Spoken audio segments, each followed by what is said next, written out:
welcome back to the Whatnauts, a pop culture variety podcast where we discuss the media we love and a whole lot more. This week, emphasis on a whole lot more, because we're here to talk about some Formula One.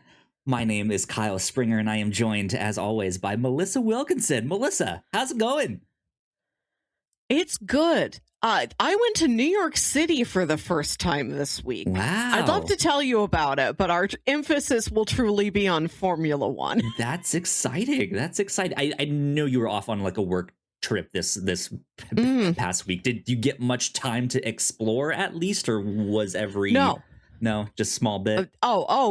They control my time. I did eat a bagel. Good. And I walked around Central Park for a little bit. I saw the Balto statue and cried, as I imagine many millennials would. Amazing stuff. Melissa, we're here to talk about Formula One. We got a lot to get into, so I'm going to kind of jump right in. This episode is all about if you are interested in Formula One and how to get into it. Maybe you're curious. Maybe you've never really heard much. Like maybe you saw the Mayovi and was like, maybe I want to get into that and see what it's like. That's what we are here to talk about today. How to do that. Who's who? What is the basic info that you need to know to get into all of that? I've been a Formula One fan for a handful of years now, and I kind of converted you, Mellissa. Right. I've been a fan for 1 year. Yeah. I'm a little baby. Yeah. You did this to me last year. I requested it. This was my idea. You did this to me last year. This is a revenge thriller. No, you've been into Formula One for the past couple years, and it was something you started from scratch. Yeah. You've not always been into this. A few years ago, you were like, I'm learning Formula One. I'm into it now. So you proved to me it was accessible. Mm-hmm. So I've never been a sports person. And I'm like, let me try one sport. And thankfully, you know a lot. You explained it to me in a way that made sense to me. I could watch all of Drive to Survive. Yeah. That helped. And it was only 20 guys. And now it's only 22 guys, which is a very manageable number of guys for me to get, as opposed to learning perhaps hundreds of men who played professional football, for instance. Exactly.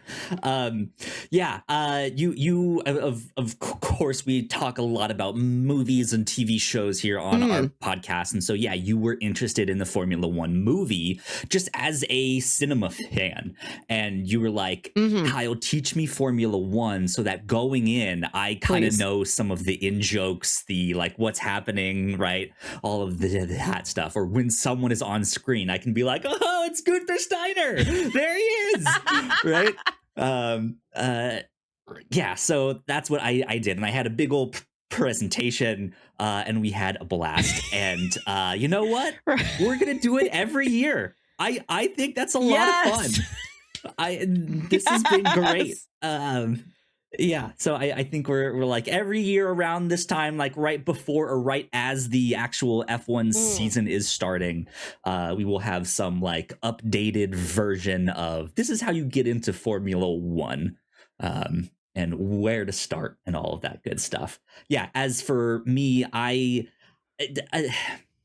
thought went through my mind that was, a lot of adult conversations revolve around sports. Whether it be football, basketball, soccer, baseball, it doesn't really matter as long as it's something, right? Some kind of sport. And so I thought it would be fun for my partner and I to get into a sport that neither of us knew anything about. And I had suggested Formula One because I knew of a couple people from their work in like the video game journalism reviews, stuff like that they were into it. And on the side, they had a Formula One podcast. And so I kind of suggested Formula One, knowing I would have that as a resource to go to.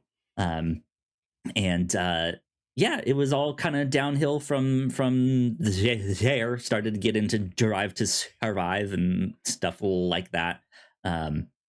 that's kind of how I got into it. My partner was like, okay, we did Formula One, now we need to do hockey. I was like, all right, let's go. Yeah. So I've been starting to get into hockey as well. Cool. But I should do that one too. Yeah. Eventually, I will be ready for a second sport. One day. I did have you explain football at one point on an old podcast. I learned the barest minimum amount of football knowledge. Yeah. And I've forgotten most of it already. Good stuff. Well, yeah, let's kind of jump right in here. I have a big old presentation to get going, so let's hop over there. Let me bring this up on screen. Formula One for beginners. Now, Mellissa, you have access to this. I shared it with you just before. You have this up as well, right? So you can follow along. Good. Okay. Great stuff. Feel free to chime in whenever you want. I know I will be talking a lot in this. This might be a little bit of a lengthier episode, but I have a snack. I've got a bunch of French fries I can eat while you're talking. Good. Indeed. Yeah, so this is for people who are brand new to the sport or are interested in finding out more and how to get into it, or just kind of demystifying it a little bit. Like I've seen a couple races, but I don't know if I really understand it exactly. So what's all the hubbub about Formula One? Let's go to that next slide. Let's start with some quick facts. The first Formula One World Championship took place in 1950. Last year was their 75th anniversary. So here we are for 76. The sport is governed by the Fédération Internationale de l'Automobile, otherwise known as the FIA. They cover a whole bunch of motorsports, not just Formula One, but that is the governing body. A formula refers to a set of rules and regulations for a racing division. So yes, there are other formulas. There's F2, there's F3, there's Formula E for in all electric racing series. There's plenty more, and there's ones that don't even have the word formula in there. You know, World Rally Championship, something like that. But that is what a formula refers to. Currently, there are 11 teams with 2 drivers each. This is different. That's new. From last year there were 10. Yeah, 10 teams with 2 drivers each. There is now 1 more team and 2 more drivers. So the drivers compete for points. And at the end of the season, 1 driver is crowned in the Drivers' Championship. And the teams also compete for points. Their points are totaled between their 2 drivers in the Constructors' Championship. They are the ones constructing the car. There you go. There are 24 races per season, which spans from March to December. There are 24 different tracks across 20 different countries. There are 3 races here in the United States, and I think there's 2 in Spain this year, I think, if I remember correctly. So, yeah, each race is over 190 miles long. However, the number of laps differs from track to track, because each track is a unique shape. It's not an oval that they just go around and around. It is a bespoke track. And some of them are race tracks, and other ones are street circuits where they block out a route on an actual street. They race down the Las Vegas Strip come this fall. Indeed. Yeah, exactly. When you are watching a race, the cars themselves will reach top speeds of about 230 miles per hour. On average, they're going about 200. So it is fast. Formula One is often known as like the pinnacle of motorsport. It is the fastest. It is the most watched. It's the most prestigious. So it's kind of a big deal, so to speak. So next slide, how to watch, how do I tune in? If you are here in the United States, like Mellissa and I, Apple TV is the easiest, most basic way to do that. However, we'll get back to that in just a sec. I want to talk about the F1 TV app, because I think the F1 TV app is phenomenal. You should check it out. F1 TV has 3 tiers for people subscribing. They have their bottom tier, which is very cheap. It's like $3 a month. And it gets you access to a bunch of the races and the practice sessions and qualifying,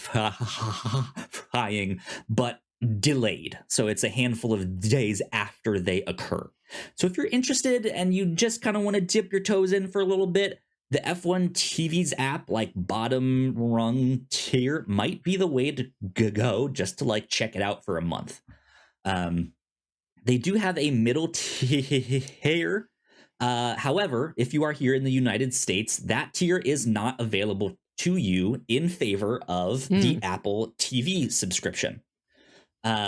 So if you are a subscriber to Apple TV, maybe you are a fan of Severance or Ted Lasso, or you wanted to check out Pluribus, or something like that, and you still have your Apple TV subscription active, you have access to all of the Formula One practice sessions, qualifying, all the races, and on demand too. So if you're coming at this, 5 months down the road, you can be like, what was the first race? Let me go watch that. And then F1 TV also has a third higher tier if you are interested in like 4K streams. If you want to have like that multi-view experience where on one screen you have like 4 different views up. If you want to watch the entire race from the camera, like right above the driver's head, you can do that. Stuff like that I think is neat, and the broadcast team for F1 TV I think is fantastic. They do a lot of good little like inside baseball videos and stuff like that to analyze what's happening, all the new technology, all of that stuff. So F1 TV is not available in every country. It kind of depends on the like who has the local broadcasting rights. So if you are outside of the US, I know like in Europe, Sky Sports has the broadcasting rights in the UK. However, pro tip: if you have your Apple TV subscription, you can link it to the F1 TV app, and then you can watch all of this stuff in the app, and you can get access to some extra content. You can get access to like their entire archive of past seasons of races and stuff, which is not available on Apple TV. So if you want to go watch some races from the early 2000s or from the 90s or something like that, you can go watch that over on F1 TV.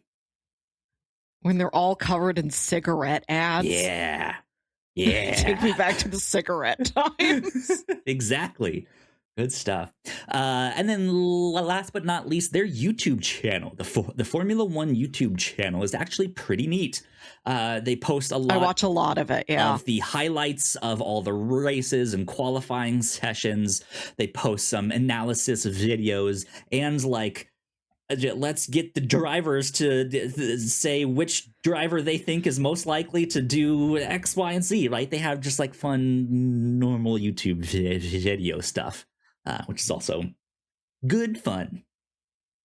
They'll do a get to know the drivers video that's like 15-20 minutes long, that's just very goofy, always has a few preposterous answers Right, in it. yeah. I love the way it was edited this year, where it opens with like all of these clips of things out of context amidst all of this dramatic music and like shots of the guys looking like so important. And then it's just a clip of Charles saying, "I want to go on the moon." Great. Love it. Yeah. I wish I was 3. It's absolutely worth checking out their YouTube channel for some great stuff. Let's go to the next slide for other ways to get interested in F1 here. Let's start with Drive to Survive. Mellissa, you already mentioned this at the top. This is available on Netflix. It is a docu-series. There's currently 8 seasons. I don't see it stopping anytime soon. They always release the season just a little bit before the F1 season starts, so you can like relive all of the stuff that happened the year prior. But in terms of like documentary style stuff, this is actually a pretty phenomenal show. And I know it's won a number of awards and stuff like that. There has since also been a number of other sports that have tried to take this and like replicate it for their sport. Which I think is kind of neat. However, this is a show that focuses more on the stories and the drama throughout the season, as opposed to like what actually happened in each race and who won each race. But it is a great way to get to know like the who's who of Formula One. Because if you can get invested in those stories, then it makes the races like that much more tense when you know the history of these people of the team, why they don't like each other or why they do, or why it's so important for this one team to just get 1 point, right? Yeah. So I am proof that if you start knowing nothing, absolutely nothing, Drive to Survive is still very compelling. Yes. And so last year, the most recent season was season 7. You know, that caught me up on the action of the 2024 sports season so that I was ready to watch the 2025 sports season. So I watched that. And then since then, I've gone back from the very beginning, which is like 2018 or something. Yeah. I'm just about done rewatching season 7 again. And then I go on to season 8. Nice. I watched the 2025 sports season, but I'm like, let me know the behind the scenes juice. Last year was juicy. Tell me all about it. It was, yeah. If you have not started it yet, I recommend starting with the most recent season, just because that is the most recent stuff. And if you do enjoy it, yes, there's plenty more for you to watch and catch up on. That is also pretty good.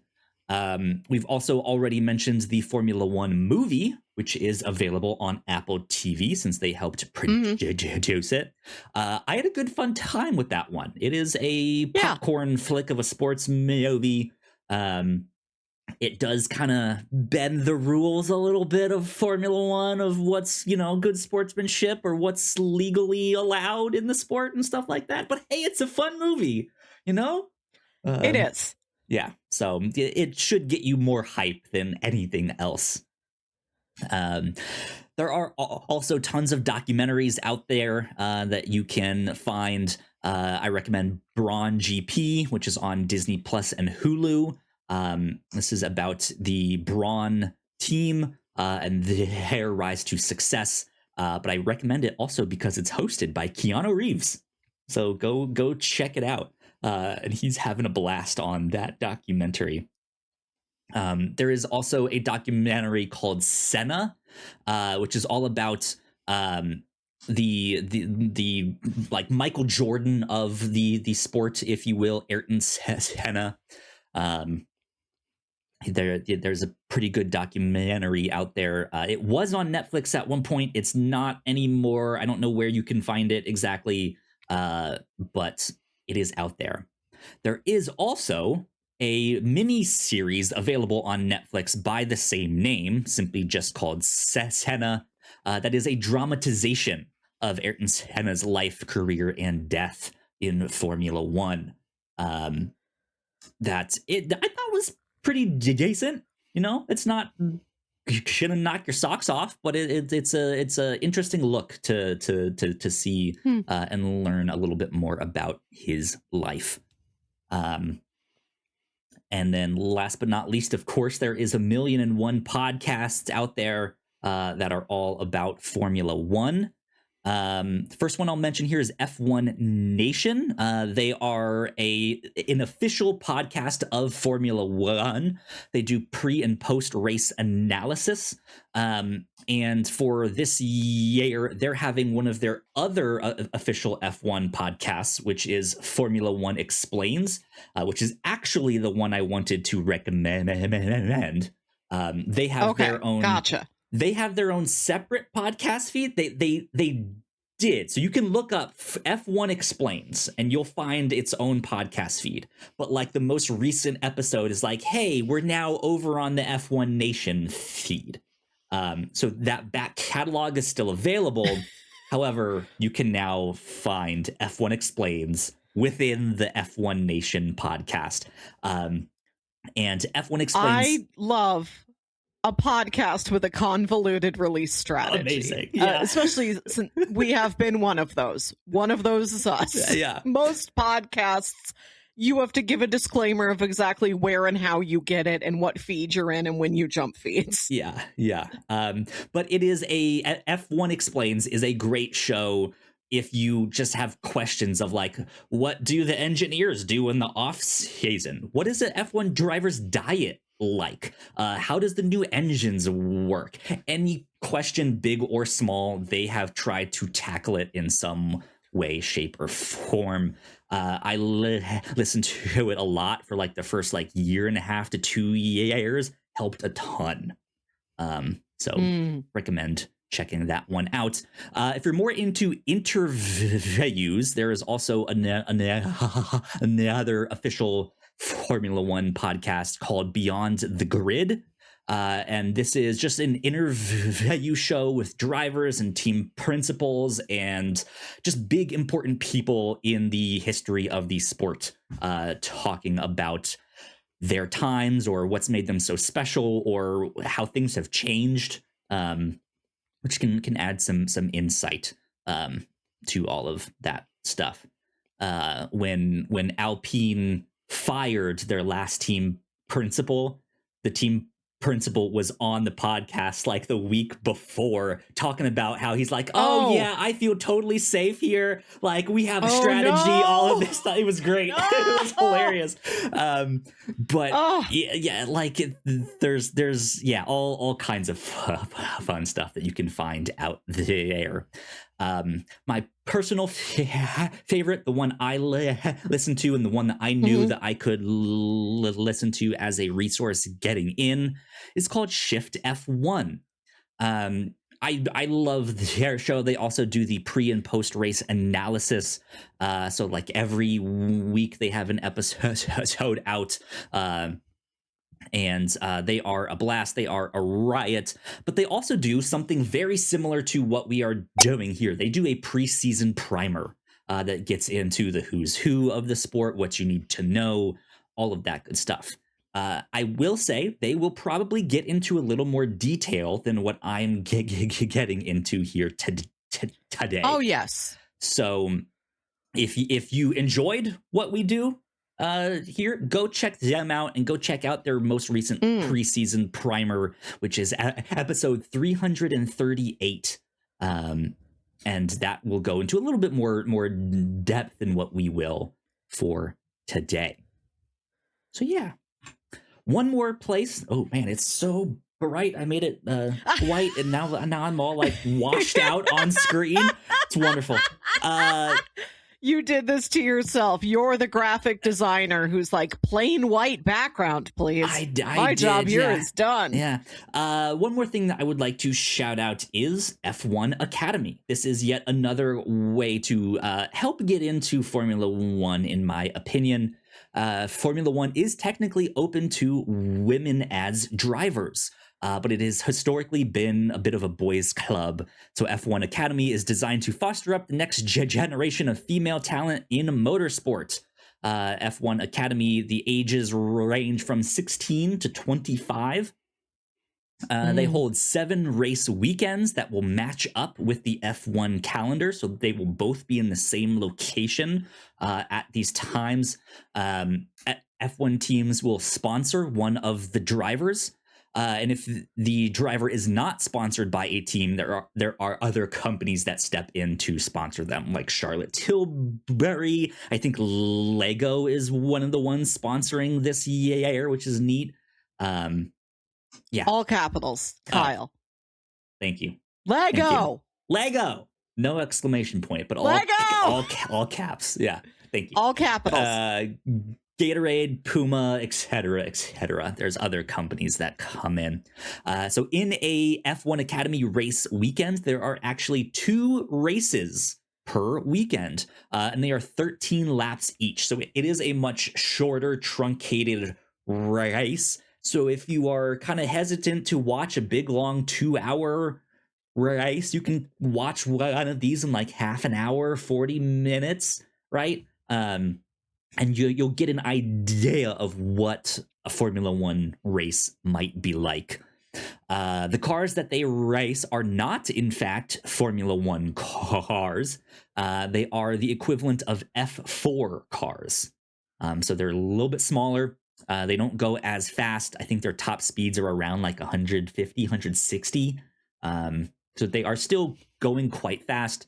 Also, all the cars are identical on the inside. Same engine, same chassis, like all of that stuff. So, okay, so there aren't different constructors. It's purely different racers in F1 Academy. I think this might be for F4. I'm not entirely certain, but at that level, yes, all the cars are the same, I think. And they can tune them slightly differently, right, for like how each driver likes to like fit in their car and their driving style. But as compared to Formula One, yeah, there's different people making different engines, and they can, design their own car their own way, and it's going to look ever so slightly different.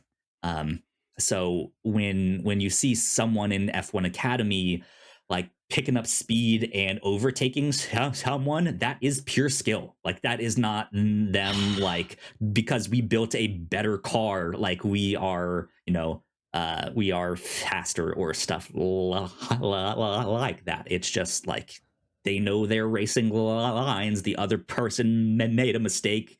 They're capitalizing, right? So it's fun. And Formula One Academy is free to watch on YouTube. And if you are in the F1 TV app, it is also available for free in there with your subscription there.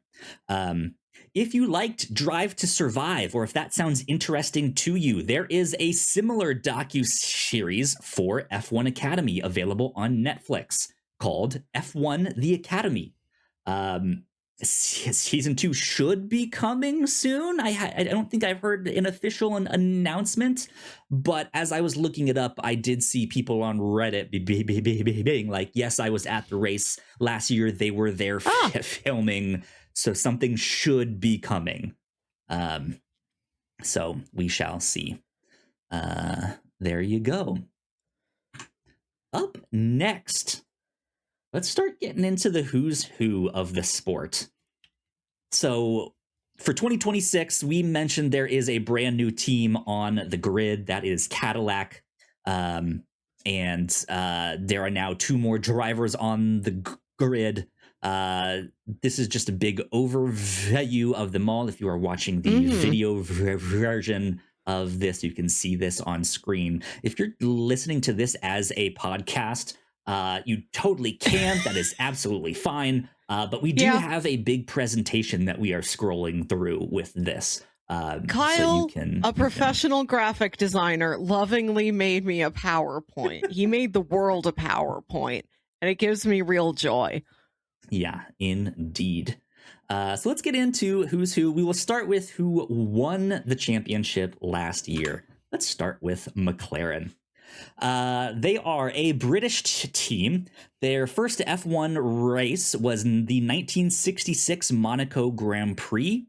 Their engine is made by Mercedes. And you might be thinking, wait, isn't there a Mercedes team? What's happening with that? There are two types of teams. There are teams that create their own engines and all their own parts. Those are known as works teams. And then there are customer teams, which then will buy parts from another manufacturer. So in this case, McLaren buys their engine from Mercedes. Their team principal, who is basically the head coach, is Andrea Stella. However, if you are watching Drive to Survive or watching any of the races, you will probably most likely see Zach Brown. He ends up taking on most of the media duties so that Andrea can largely focus on okay, let's make the team be as good as we can be.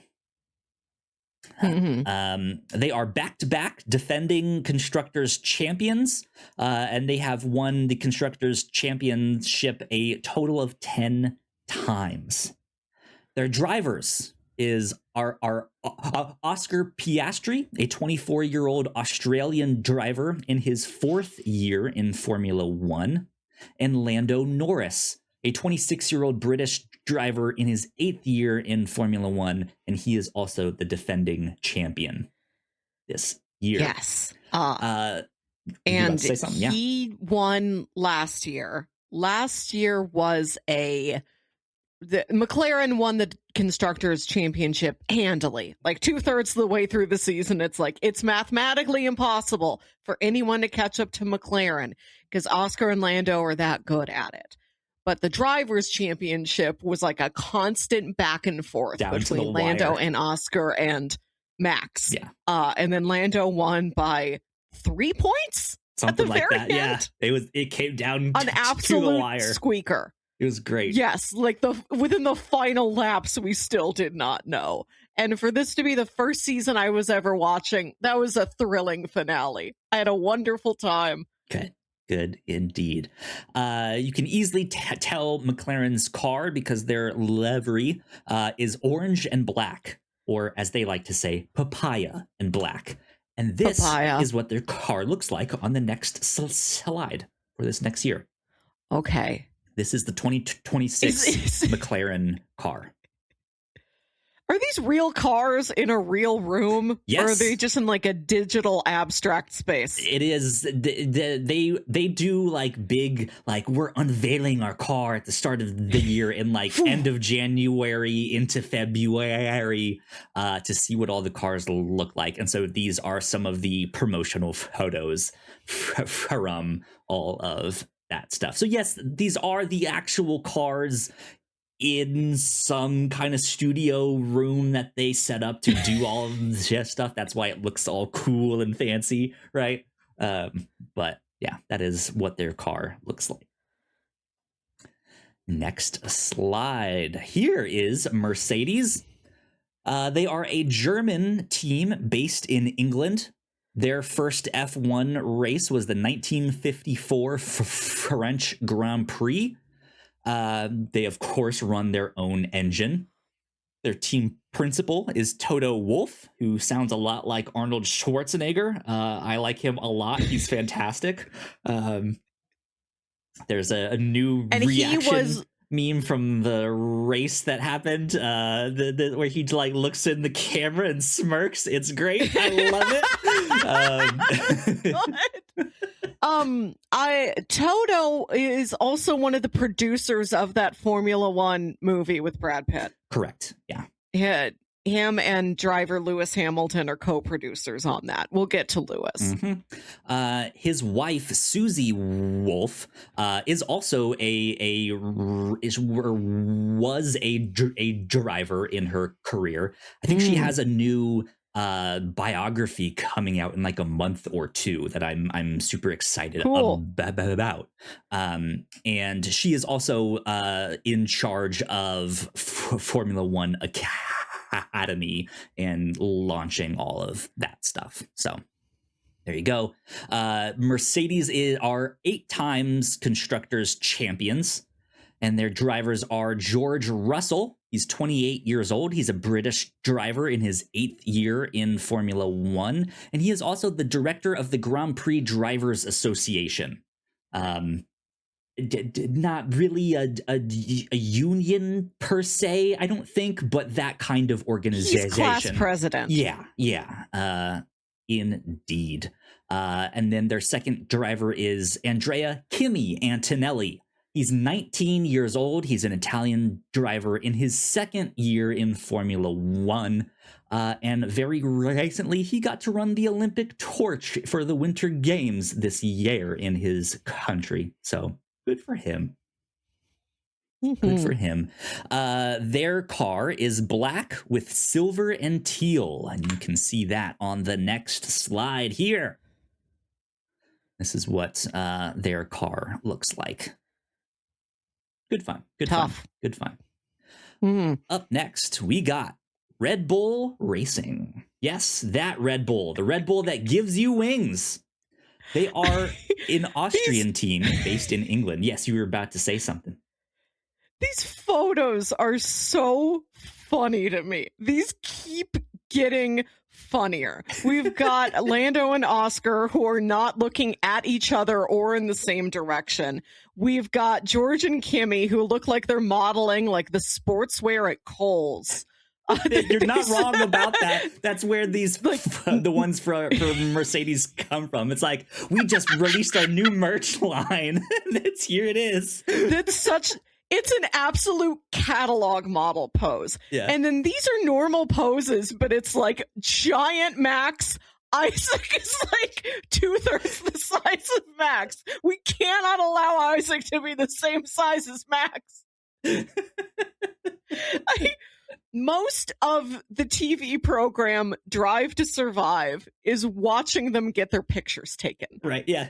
Whether it's the big group photo shoot, the professional photo shoots, their headshots, their sponsorship shots, them taking selfies with fans over and over again. You are watching photography happen. And it's so funny to see the ones of them that like have real modeling skills. There's the one where Checo is wearing like exquisite menswear and he's like really doing it. Mm-hmm. And then there's ones like when Gunther Steiner has to promote the like backyard lawn toys and it's just him awkwardly posing next to like a big like kids play sailboat that you stick in the back sandbox. And he's like, yeah, it's so funny. It's incredible. The more you watch, if you watch a bunch of the show at once, like I did, the constant photography and constant modeling, it's so funny. Yeah, indeed. So Red Bull is an Austrian team based in England. Their first F1 race was the 2005 Australian Grand Prix. They had bought the team out from an already existing team they took over from Jaguar. They run their own engine in partnership with Ford. So they run a Red Bull Ford engine. Their team principal is Laurent Mekies. They are 6 times constructors champions. And their drivers, as previously mentioned, is Max Verstappen. He's 28. He's a Dutch and Belgian driver in his 11th year in Formula One. He's a 4-time world champion, and his father was also an F1 driver. And then Isaac Hadjar, who's 21. He is a French and Algerian driver in his 2nd year in Formula One. And last year we had a lot of rookie drivers, and it was a pretty good crop. A lot of them did very well, including Isaac. I would personally say that he was the rookie of the year between them all. I think he ended up doing really, really good. Right. There's a reason why he's up here with Max, even though they won't photograph them at the same size. Right. Yeah. Well, we will see, because Liam Lawson was in that position last year. He lasted 2 races before they demoted him. We'll get to Liam later on. Red Bull is pretty cutthroat. And some of this is real musical chairs. Yes, they call it silly season when they start to like, okay, is someone gonna switch teams? Who will they sign to? All that stuff. Max Verstappen has been pretty dominant in the sport recently, and Red Bull has kind of tailored their car towards him and his driving specifications, and so the second seat for Red Bull has kind of been this like you don't want to be in that chair because you will be publicly humiliated as not being able to drive, even though you probably can and probably would do pretty good on a different car. There's just something about the way that Max drives that no one else can really handle. The Red Bull car is navy blue with yellow and red. You will obviously recognize it with the big Red Bull on the side. Yep. So there you go. That is what their car looks like. And next up, we have Ferrari, the most famous of the teams on the grid, probably just by name alone, but they also have quite a storied history in the sport. They are an Italian team. This photo is normal. This is a normal photo of the two men, but those big gray monoliths are a little ominous. Right, yeah. They're an Italian team. Their first F1 race was the very first F1 race, the 1950 Monaco GP. They have competed in every single Formula One race, which is fascinating.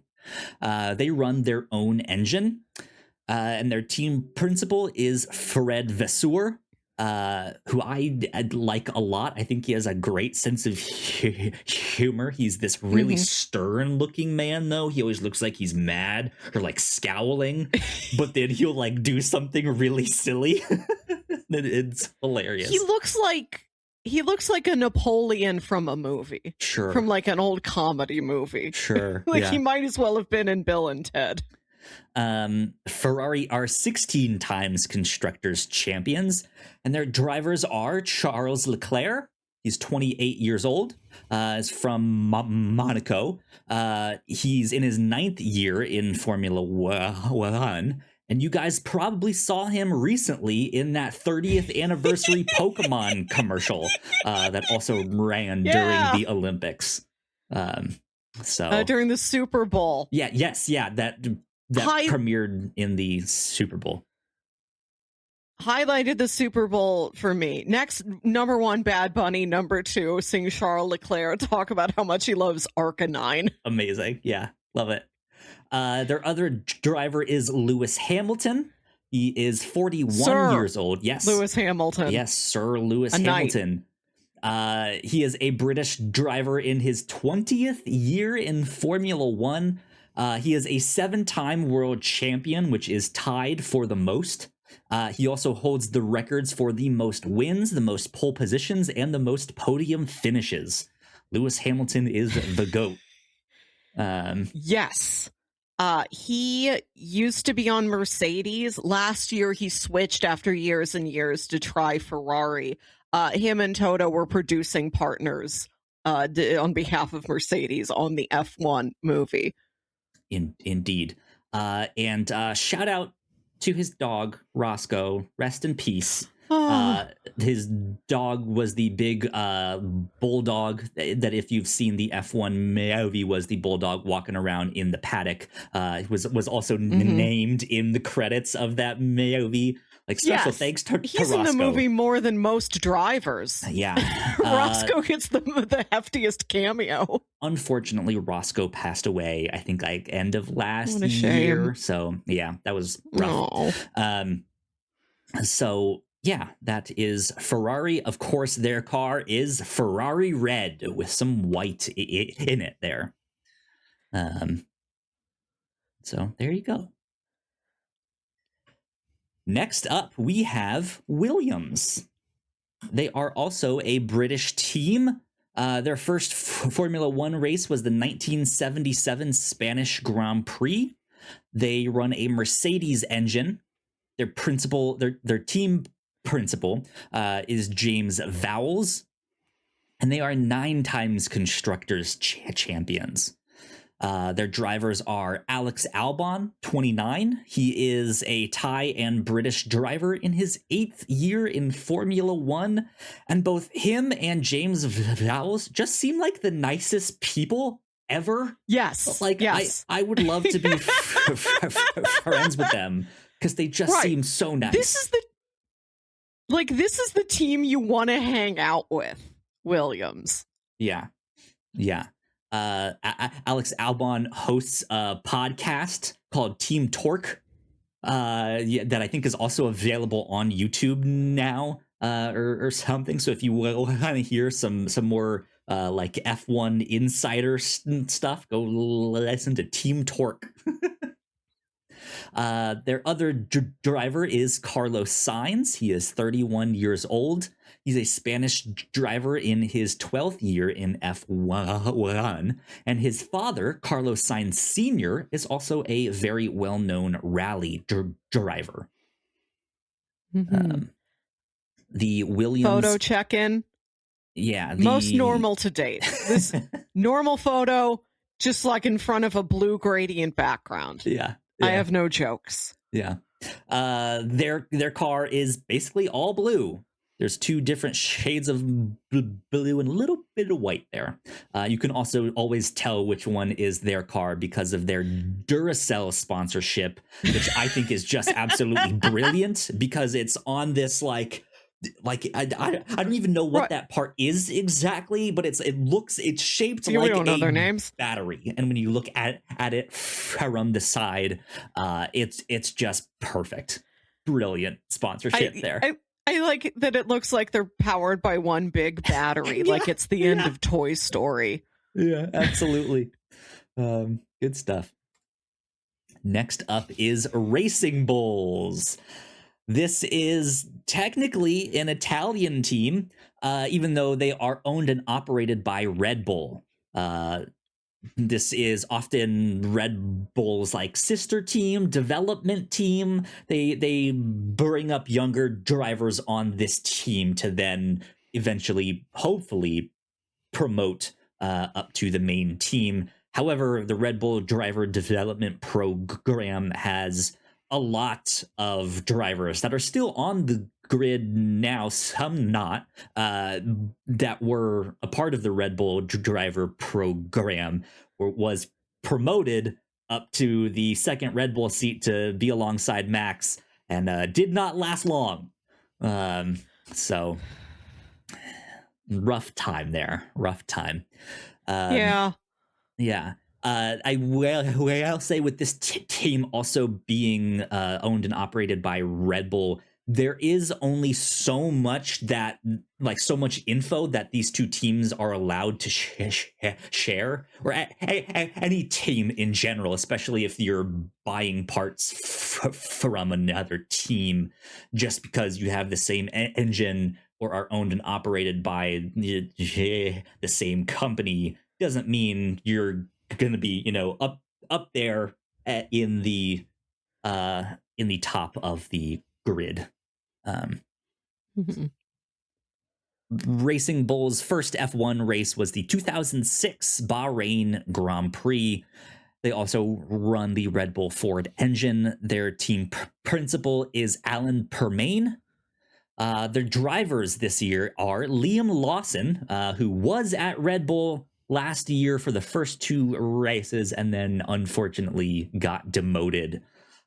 Just a rough experience. But he is 24 years old. He's from New Zealand. This is his second year in Formula One, though he actually debuted in 2023, replacing an injured driver and racing in the final 6 races of the 2024 season to replace that same driver as before. So he had some practice before he truly had his rookie season per se. Next up, their second driver is the only true rookie on the grid. This is Arvin Lindblad. He is 18 years old. Is it Arvin or Arvid? You know what? I think It's it is such- Arvid. I think I it's- misspelled his name. It's such a specific name. And he is you're about to say, he is the only rookie this season. He it's was Arvid. announced a couple months ago. And last week I was like, I know there's one rookie. What's his name again? His name's Arvid Lindblad. Yeah. And I'm like, how did I forget the name Arvid Lindblad? Do you mind fixing that on your end? I gave you... I can? Yes. Wow. I gave you edit access. Oh, I fixed it. So... I've got it. Arvid, you can thank me. Perfect. So now if I go back and then I guess I need to like refresh it or something. But yes, his name is Arvid Lindblad. He is 18 years old. He is a British driver in his rookie year. And the only true rookie. But there are some scenarios similar to Liam Lawson where it's like they technically debuted here and there, but they haven't really had a full season yet. So this photo, this is the most punk rock photo so far. They look so edgy and mean. They're in front of like a gritty spray painted background. Yeah. This is an album cover. I loved their pop punk album from 2003. Absolutely. Their car is mostly white with blue, red, and yellow. Also has the big Red Bull on the top side of it. So there you go. I love this photo. This is the most interesting car photo because it's like raw. Like you can see all the equipment behind it. We don't have a big silk curtain. It's punk rock. We don't have a mysterious gradient. You're seeing the real stuff. We have a bunch of TV screens back there. Red Bull, they win all the time. They're shiny, they're fancy. Us, we're the scrappy underdogs. We're the counterculture. We're cool here. We tell you how it is. You're not hardcore unless you live hardcore. So that is what their car looks like. Next up, Aston Martin. They are a British team. Their first Formula One race was the 1959 Dutch Grand Prix. They actually left the sport after the 1960 season, only to return in 2021 after rebranding a previous team. They run a Honda engine, and their team principal is Adrian Newey. And interesting that Adrian Newey is taking over the team principal roles, because that's not really what I think he set out to do. He's the one designing their car, and he is the one that designed the car for Red Bull. That he made them their rocket ship that just absolutely launched Max into space. He's worked for a number of other teams as well, but Adrian Newey is known as a really, really good designer for these cars. So the fact that they hired him away to design their car was like, whoa, okay, interesting. What's happening here? And then they were like, and he's also team principal. And I was like, oh, okay, what's happening here? I don't know. Strange. Their drivers are Fernando Alonso, who is 44 years old. He is the oldest driver on the grid. He is a Spanish driver in his 23rd season in Formula One. He did not race in the 2019 or 2020 season, but he is a two-time world champion. It is wild to me that he has been in Formula One longer than some of the other drivers have been alive. Yes.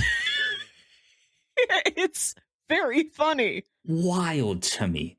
Way to go. Keep at it. If you guys saw retire. The Formula One movie, the whole fact that Brad Pitt is like 50-something coming back into the sport is like, whoa there. That's not the closest we have is Fernando Alonso. And even that is like, whoa, man. You're kind of old. You're getting up there. And to be clear, that's not me being like, man, you're old at 44. Ugh, gross.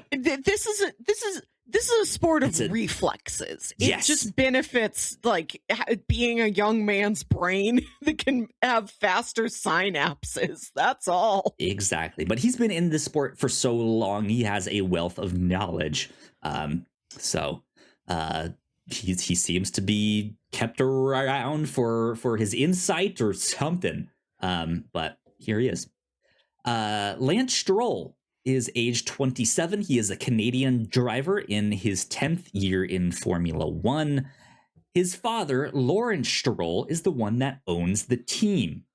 Lawrence Stroll, when Lance was on a different team, his father Lawrence would be a big sponsor of that team. But I think his father got like more and more into the sport than Lance has. Lance as a driver, he's fine. I don't think he's done anything particularly bad, but he hasn't really had those like moments of like, but if he just pushed a little bit harder, he could be great. He's solid. And when you told me this last year, like his dad owns the team, I'm like, oh, his dad bought his seat. No, he has earned his way here. He's a solid performer. And there's the going back and catching up through all of Drive to Survive. It is insane the time that Lance broke both of his wrists and still made P8. That is crazy. Like your dad does not buy you P8 on 2 broken wrists. Yeah. So my opinion is that like if it was not for his father, I think there would be a number of teams who would move on from his spot. I can imagine so. But as his father got more and more into the sport, he ended up buying out his own team, which is this Aston Martin team, and installing all of his own people, attracting Adrian Newey to come design their car. Like he's really trying to kind of revamp this team, even though it kind of hasn't really been working. But we'll see. We'll see. Photo check-in. The photos are the story here. It's like the photographer is snapping shots. And it's like, Fernando, look like you're too old for this shit. Good, great, give me that. All right, Lance, look like your dad got you this job and you're just happy to be here. Excellent. Yeah.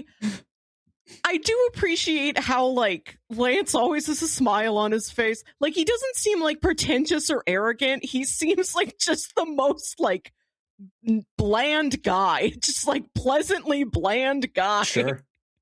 Yeah. Very Canadian. Yeah, their car is like this tealish green and black. That's what their car looks like.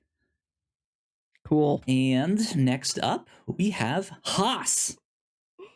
This is an American team, though they also they mostly run it out of the UK as well. Their first Formula One race was the 2016 Australian Grand Prix. They were the newest team to join the sport, besides Cadillac, which is the new one for this year, which we'll get to down the road here. They run a Ferrari engine, and their team principal is Ayo Komatsu. Their drivers are Oliver Bearman, who's 20 years old. He's a British driver in his second year in Formula One, even though he actually debuted in 2024 on Ferrari, filling in for Carlos Sainz when he had appendicitis. And took one race off. Right. Yeah. One race off and then came back like the next week. Right. Like every time these guys get an injury, they're like, how fast can I get back out there? Yeah. It's amazing what these guys do when they are like injured or have the flu or whatever. They go into another plane. Somehow they do better. When Spider-Man gets the flu, he loses his powers. When these guys get the flu, they get faster. I don't understand it. But then later that same year in 2024, he also filled in for a race for Haas as well. And then his rookie year was last year. And we also have Esteban Ocon, who is 29 years old. He is a French driver in his 10th year in Formula One. And when Laurent Stroll bought out the F1 team and installed his son on that team, they kicked out Esteban Ocon. So unfortunately, he did not race in the 2019 season. Had to wait a year to get back in. Which is also just kind of unfortunate because Esteban Ocon is one of the very few drivers that come from a more humble background. So it just sucks that like billionaire buys out the team, kicks him out, installs his son. Sucks. Which again, like, I think structurally, if you were narrativizing, if this was a fictional narrative you were writing, you'd be like, Lance is the villain, right? But in real life, if you look at him and he's just like, hi, I'm Lance. Yeah. I love this photo. This is the only photo where the drivers are touching, and Oliver's like got his arm up elbow like, hey, up on Esteban's shoulder.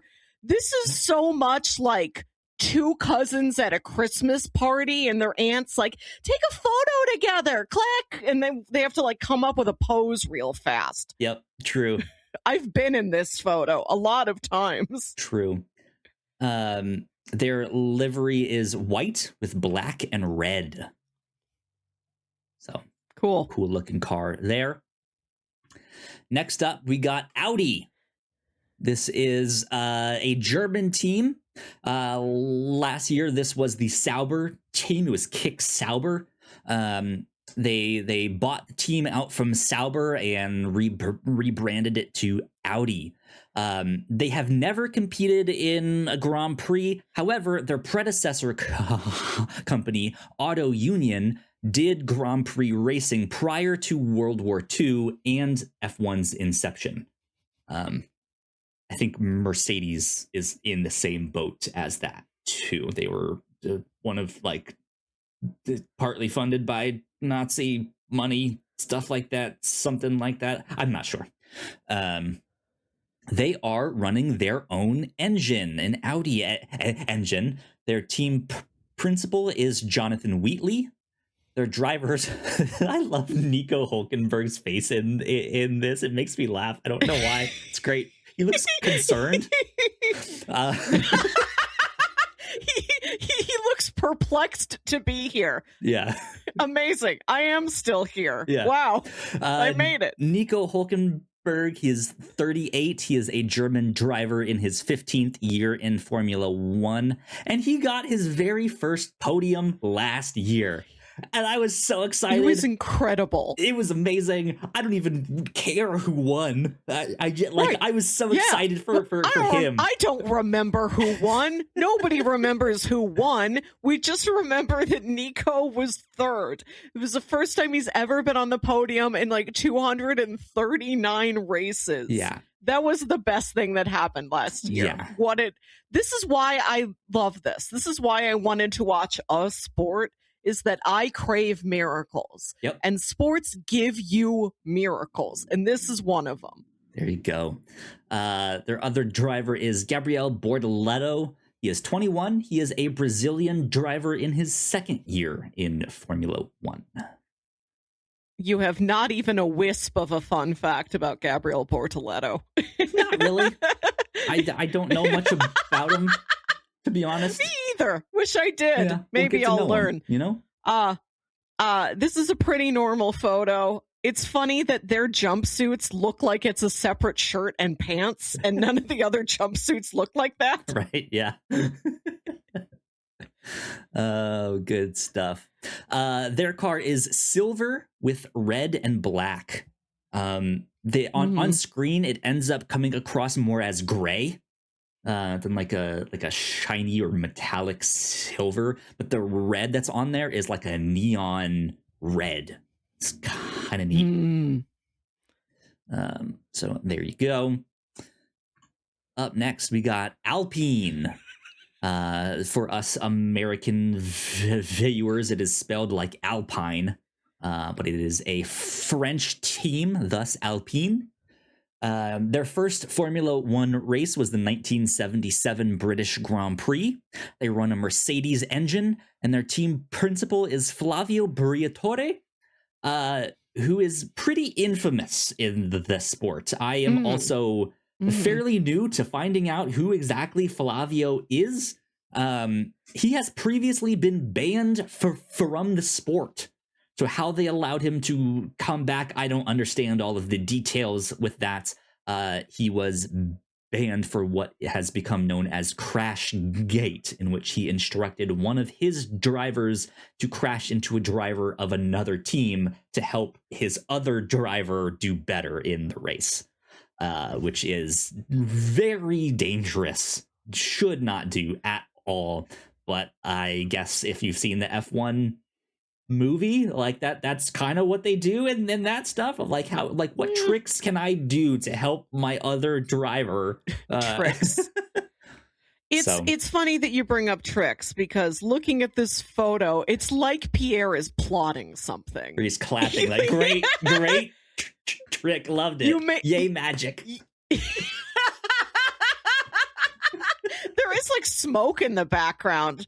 It almost looks like smoke. Like he is like, yes, you did pull that rabbit out of that hat. Incredible. I didn't believe there was really a rabbit in there. In the way that the Racing Bull's back drop was like spray paint, but it had like it was a gradient spray paint that went from blue to white. Yeah. This is almost like the high school photo day backdrop, like clouds in the background, but it goes from like blue to pink to white.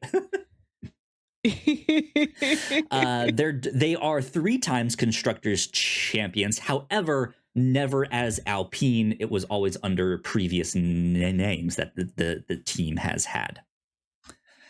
Their drivers are Pierre Gasly. He is 30 years old. He is a French driver in his 10th year in Formula One. He's the one that's clapping in the image, or looking like maniacally rubbing his hands together. I can't tell.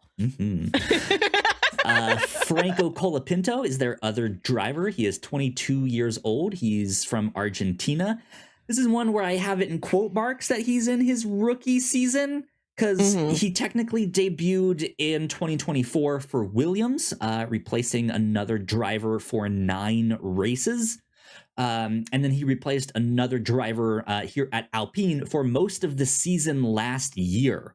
So he did most of the season last year, but he's never raced a full season. So if he manages to stick on, this is technically his first full year, hence air quotes rookie. So yeah, their car is blue and pink. Very distinct. They're in like a weird garage. This looks like where you do crimes. This is why Pierre's rubbing his hands together. I think Pierre is he's doing a heist. Yeah. We have to watch out. Fast and Furious 10 coming out next summer. What have you? Ocean's 14. Right, yeah. Absolutely. Cool. Up next, we have Cadillac. This is the 11th team on the grid, the brand new team. They are an American team. They plan to eventually be a works team in the near future. They want to make their own engine. However, for the time being, they are running a Ferrari engine. They did not know that their bid would be accepted until about a year ago. So they have spun their team up in a year.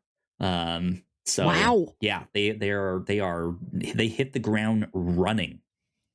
Their team principal is Graham Loden, and their drivers are Valtteri Bottas, age 36. He is a Finnish driver in his 13th year in Formula One. He did not race last season, though he was a reserve driver for Mercedes. He has previously raced with Mercedes. He was often he was right there with Lewis Hamilton as the second driver to him. I love Valtteri Bottas. I love his bleached mullet. I love his mustache. I love his sense of humor. He's hilarious. He has also previously done a nude calendar to raise money for charity, and I love that about I love him. that. It's great. He's hilarious. Their second driver is Sergio Checo Perez. You'll often just hear people call him Checo. He is 36 years old. He's a Mexican driver in his 15th year in Formula One. He also did not race the past at least a year. I don't remember exactly how long it's been, but he was most recently partnered with Max Verstappen at Red Bull, and was another just kind of unfortunate victim to his form falling off because that car was just so difficult to drive.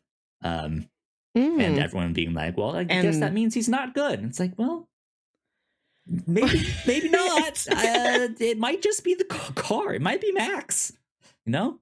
Right. Max is essentially an astronaut. He operates on a very, very, very high level. Yeah. So it's great to see both of these two drivers back on the grid. Yes. And there was all the speculation about who Cadillac would pick as their first two drivers ever.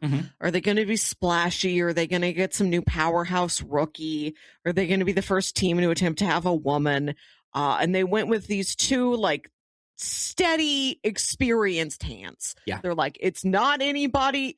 There are two people two people you like, familiar faces, guys who know their stuff and can like give us good advice on how to refine the car. That's often, if we put a rookie in here, they wouldn't know what to tell us. Exactly. That's often what teams do. They try to get a mix of like a little bit of an older driver, a little bit of a younger, so that we can like raise up the younger driver and have a mentor for him. But also we need someone with experience who's worked with these cars that can like accurately describe what's happening to the engineers and the mechanics so they can fix stuff, you know? So for a brand new team to go with like two steady veterans, right, is like we need all the help we can get to make sure our car is in great working condition here. So good stuff. Photo normal. Yeah. Real normal. They're just photo. like they got their hands in you can tell they've done this 1,000 times. Right.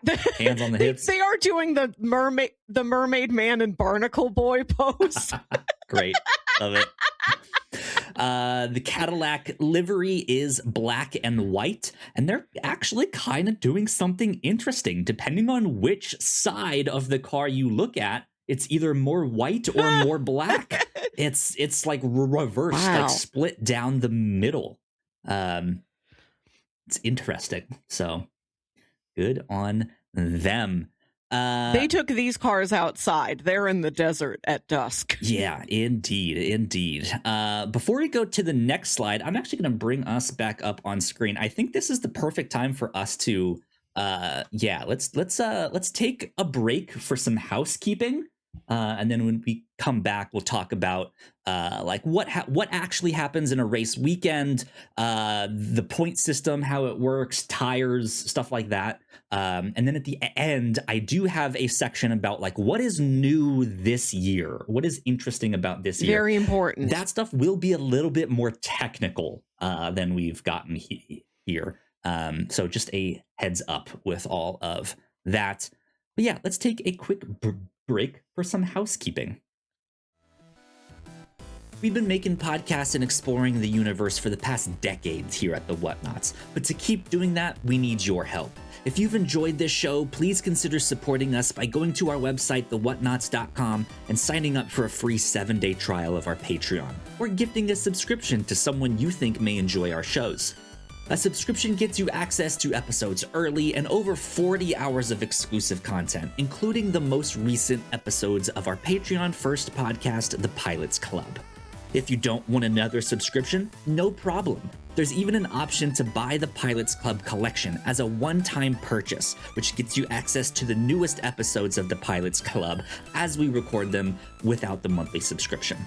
Once again, that's thewhatnauts.com to sign up for a free 7-day trial. But one of the most important ways to support us is simply leaving a nice rating and review on your podcasting app of choice. it seriously helps us out a ton. Lastly, go subscribe to our YouTube channel for video versions of the podcast, and for any other updates, follow us on Blue Sky at thewhatnauts.com and at Threads, the Whatnauts Official. Thank you so much for your support. There we go. We are back. Once again, a big shout out to all of our Patreon supporters. Thank you a lot. Love you. Thank you. It means a ton. Also, a bigger shout out to our title sponsor, if you will. We'll slap your name on the side of our car. Thank you to Ashley. Yeah. It means a lot. Your support helps helps us out. It all goes back into making the show that we do here, covering our hosting costs and stuff like that. Over on the Pilots Club, we recently released an episode on Peaky Blinders. I just finished up my rewatch of that entire show. I am now super excited for the movie, which is coming out at the end of the month, I think on the 20th or something like that. But we did a Pilots Club episode on the very first episode of Peaky Blinders. I know that was the one released. The one we just recorded, however, was our 50th episode of the Pilots Club. And that was on a very short-lived sitcom called Emerald. All about Emerald Lagasse and him creating his cooking show. We watched the unaired pilot. The obvious thing you talk about for a milestone 50th episode. Yep, absolutely. Absolutely. It simply had to be him. I know we recently released our Heat Vision and Jack episode on the free feed for the Pilots Club. I'm a little bit behind on stuff, so I don't remember off the top of my head what the next episode was, but that will be up and out and available for everyone when this episode goes public. So keep an eye out for a new episode on the free feed of the Pilots Club. Also, just a heads up, coming up here on the Whatnauts, in about 2 weeks, we will be reviewing the first season of Paradise, available on Hulu and Disney Plus. Paradise. Man, how long is Paradise? 2. It's like 10 episodes. I haven't started. You're fine. You can do one a day for the weekdays starting tomorrow, and you'll be fine. I gotta watch this new season of Drive to Survive. I gotta catch up on a couple Oscar films. I'm gonna have to squish the Paradise in. I'm gonna cram it in there somehow. It's a good binge worthy show. So go check it out, because we got that coming up real soon. Yeah, that is about it for housekeeping. So let me get back over here, view slideshow, and put this back on screen for us to get back into Formula One. Mellissa, let's talk about the race weekend and how that actually looks, because it's not just the race. You know, for most sporting events, you watch the game and that's it. But this is a whole weekend-long extravaganza. So, on normal race weekends, it starts on Friday. You got 2 practice sessions that you can watch. They're like, I don't know, hour and a half long-ish. And they're spread out throughout the day. And this is just an opportunity for the teams to fine-tune some things, figure out if their engine is working correctly, if their new upgrades to the car are working. If you are new to the sport, I don't think you necessarily need to watch practice.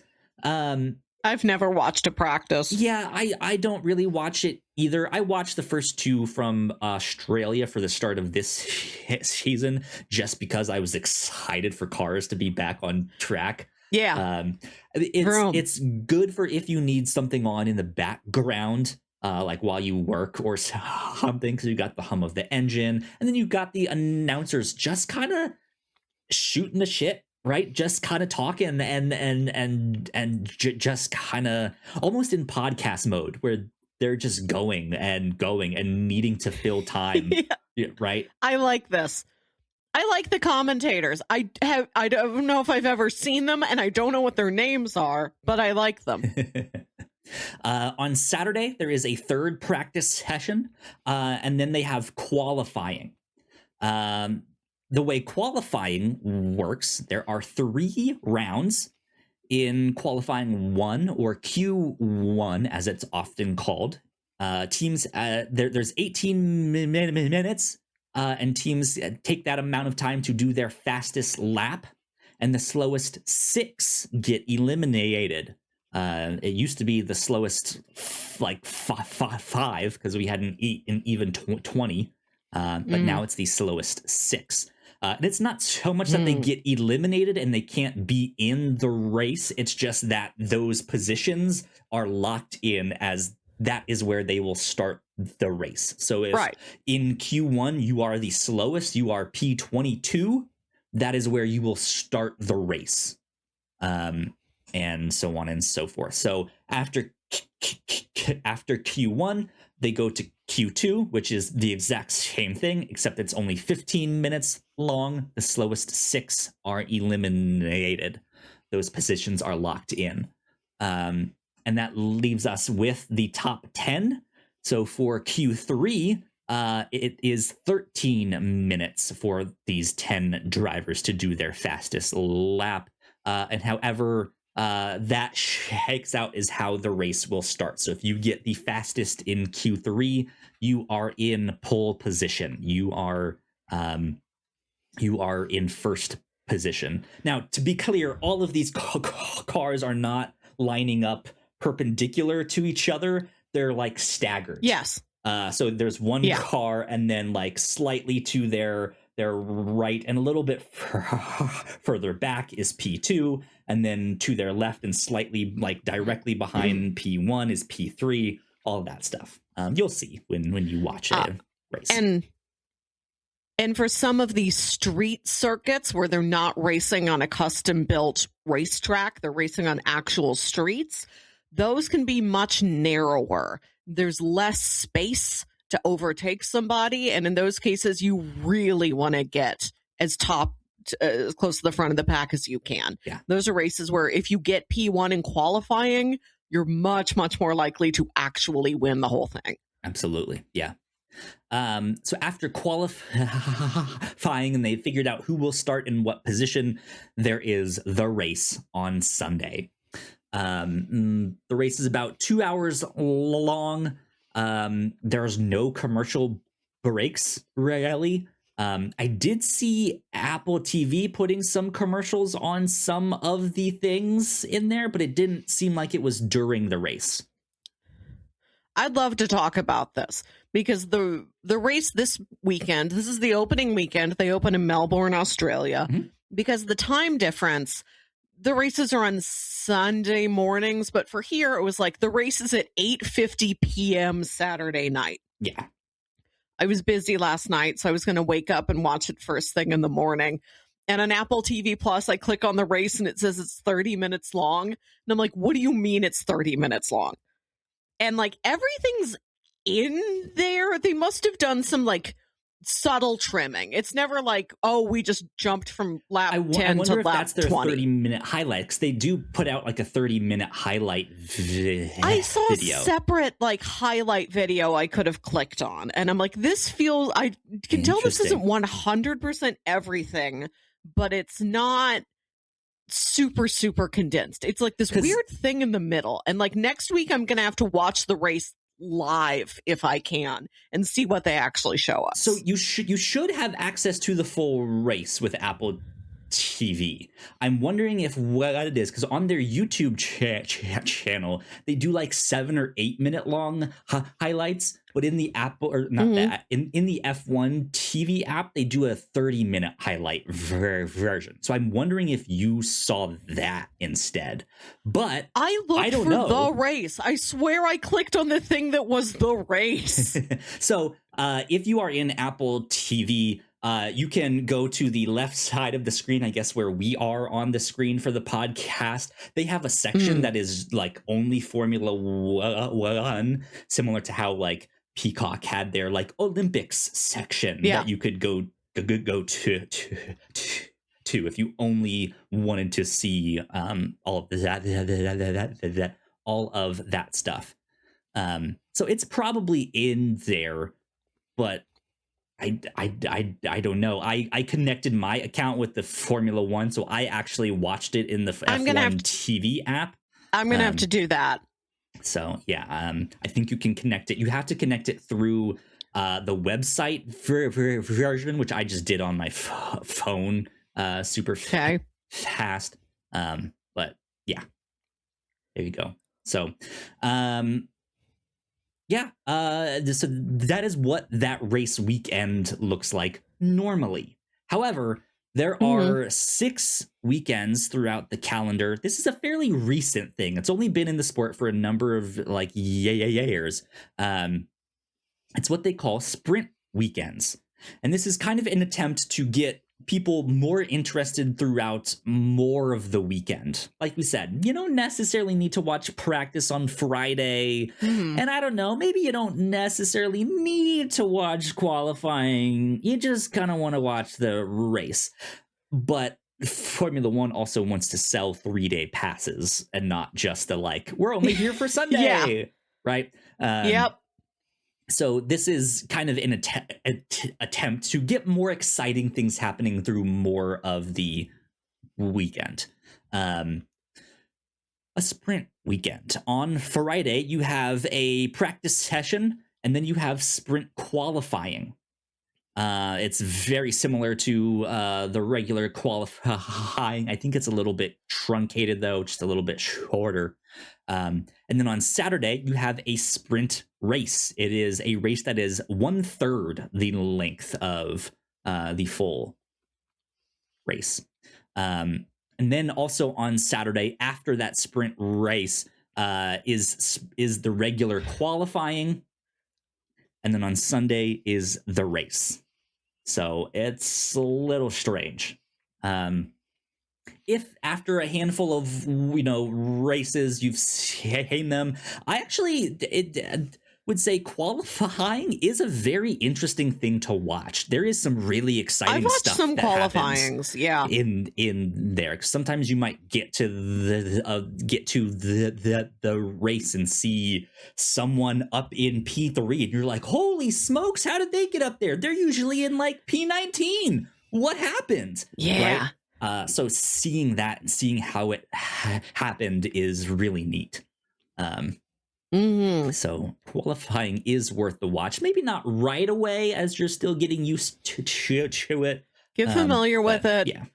By the time they get to Monaco, watch Monaco qualifying. That's the most important one. Yeah. And the most photogenic one. Yeah. It's Monaco. Monaco is also a street race. That's what Mellissa was talking about with. Yeah. If you qualify in the back for Monaco, chances are you're probably going to be stuck in the back. So there you go. Let's talk about tires, because F1 is kind of all about tires and how they work and the strategies that revolve around that. Right. If you never watched the sport, but you just watched the F1 movie and you're like, why is this mostly about tires? The sport's mostly about tires. They got that right. Yeah. Pirelli is the company that makes all of the tires. And yes, they spell it the European way with the Y. So there you go. The tires range from hard to medium to soft, and they are color coded. Hard tires have a white stripe around them. Medium is yellow, and the softs are red. Hard tires last a lot longer, but they take a little bit longer to get grip. So when a driver has brand new hard tires on at the start, you might see them swerving a little bit as the tires get into the optimal temperature for them to have optimal grip and therefore make the car go its optimal speed, right? Softer tires heat up faster, which means they degrade sooner and do not last as long. And so the strategy then becomes like, okay, do we start on a hard tire and go for as long as we can, and then at the end of the race put the softs on and go super fast at the end, or what do we do here? I will also say that Pirelli brings 5 different compounds of tires, which is 5 different degrees of hardness, and your hard tire, your medium tire, and your soft tire are not always the same ones.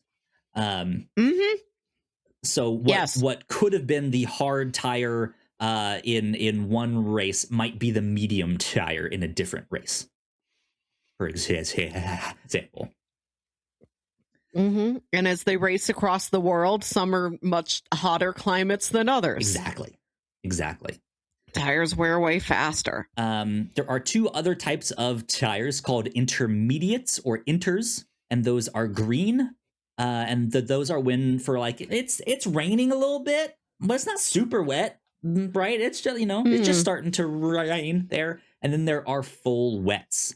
The inters are green and the wets are blue. Both of these tires look more like what you have on your car in the sense that they have treads. They have the like grooves in the tires, because that is what wicks away the water from the track, whereas the hard, medium, and soft are flat. They are slick. They don't have any kind of grooves on them.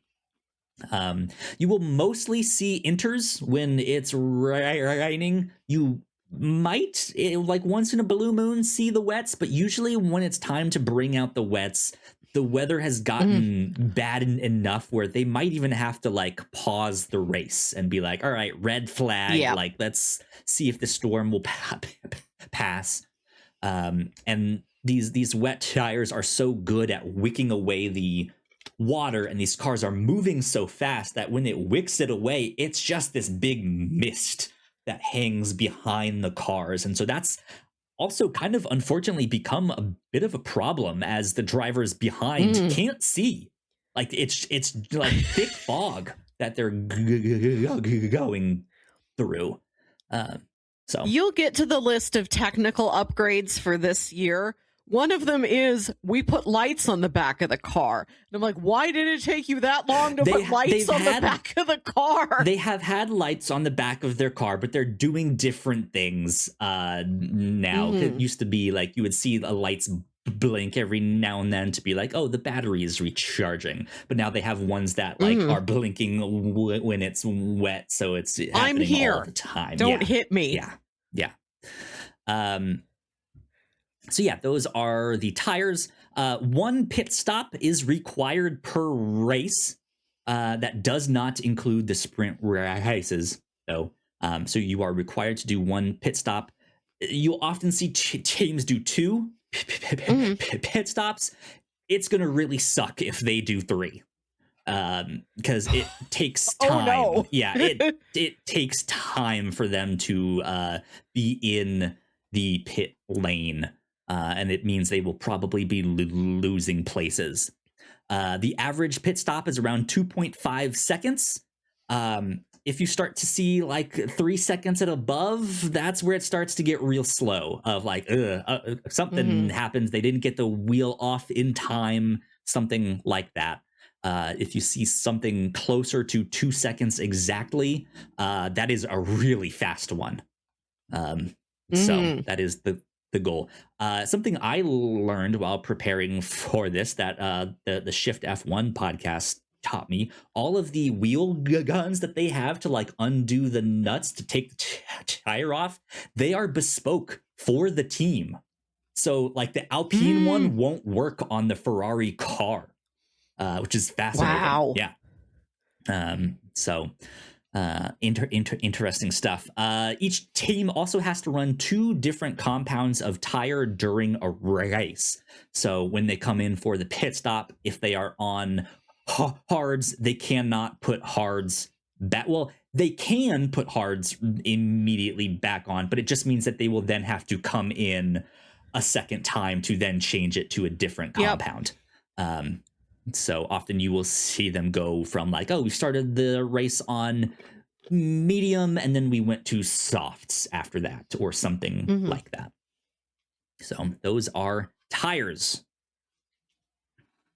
Let's go to the points. I mentioned at the start that everyone is competing for points here. The sprint races also give out points. It's another opportunity for both the drivers and the teams to get points. In a normal race, the top 10 drivers get points. If you are out of the top 10, sorry, you're out of luck. You get 0 points. Yep. If you come in first place, you get 25.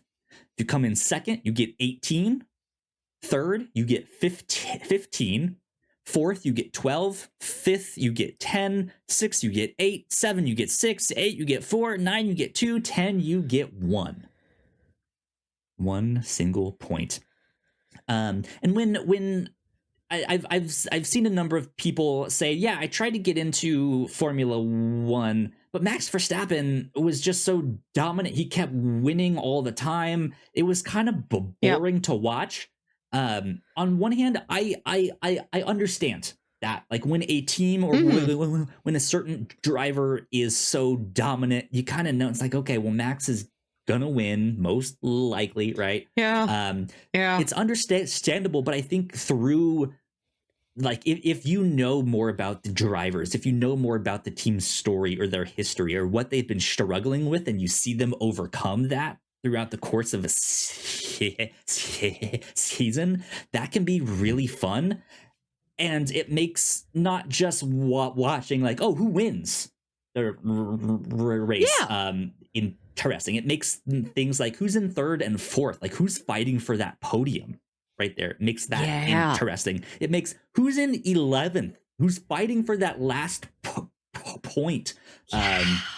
Can they catch up to who's in 10th and pass them? Stuff like that is fascinating and can be really exciting at times. Like I said earlier, Lando Norris won the whole Drivers' Championship by 3 points. Yeah. So everything truly matters. Yeah. And watching the old Drive to Survive seasons, the ones where it is just like Max City, wall to wall Max, and like him winning gets kind of boring. It's never boring for the Red Bull technical team to see those mechanics, to see that pit crew light up with every single win, be so celebratory, and he's celebrating with them. It is very heartwarming. Yeah. Like, once you see the driver and their pit crew celebrating together, who cares? Who cares about the rivalry? Who cares about who you want to win or who you're tired of winning? Those are moments of such pure joy. Yeah, there's lots of it throughout the sport, which is why we were like, when Nico Hülkenberg got third, we were so excited. We didn't even care who won. Right. You know? All I remember, I think Lando won. It was probably important. And all I remember is that Oscar was like Oscar almost got there. And like something happened. There was some technical rule that he bumped up against, and he was down a step, and he didn't get the points he wanted.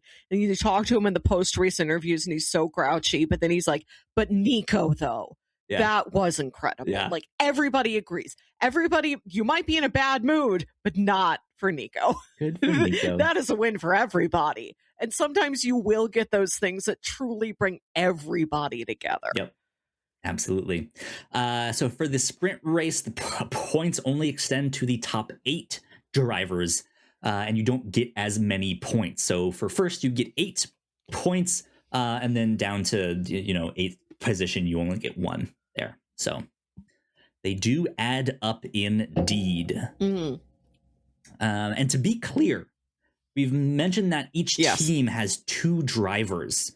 They are working together as a team to an extent, but they are also race car drivers. They want to win, and they especially want to beat their own teammate because they are the only ones that have the same car as them, right? So it is interesting to see 2 drivers of the same team fight each other.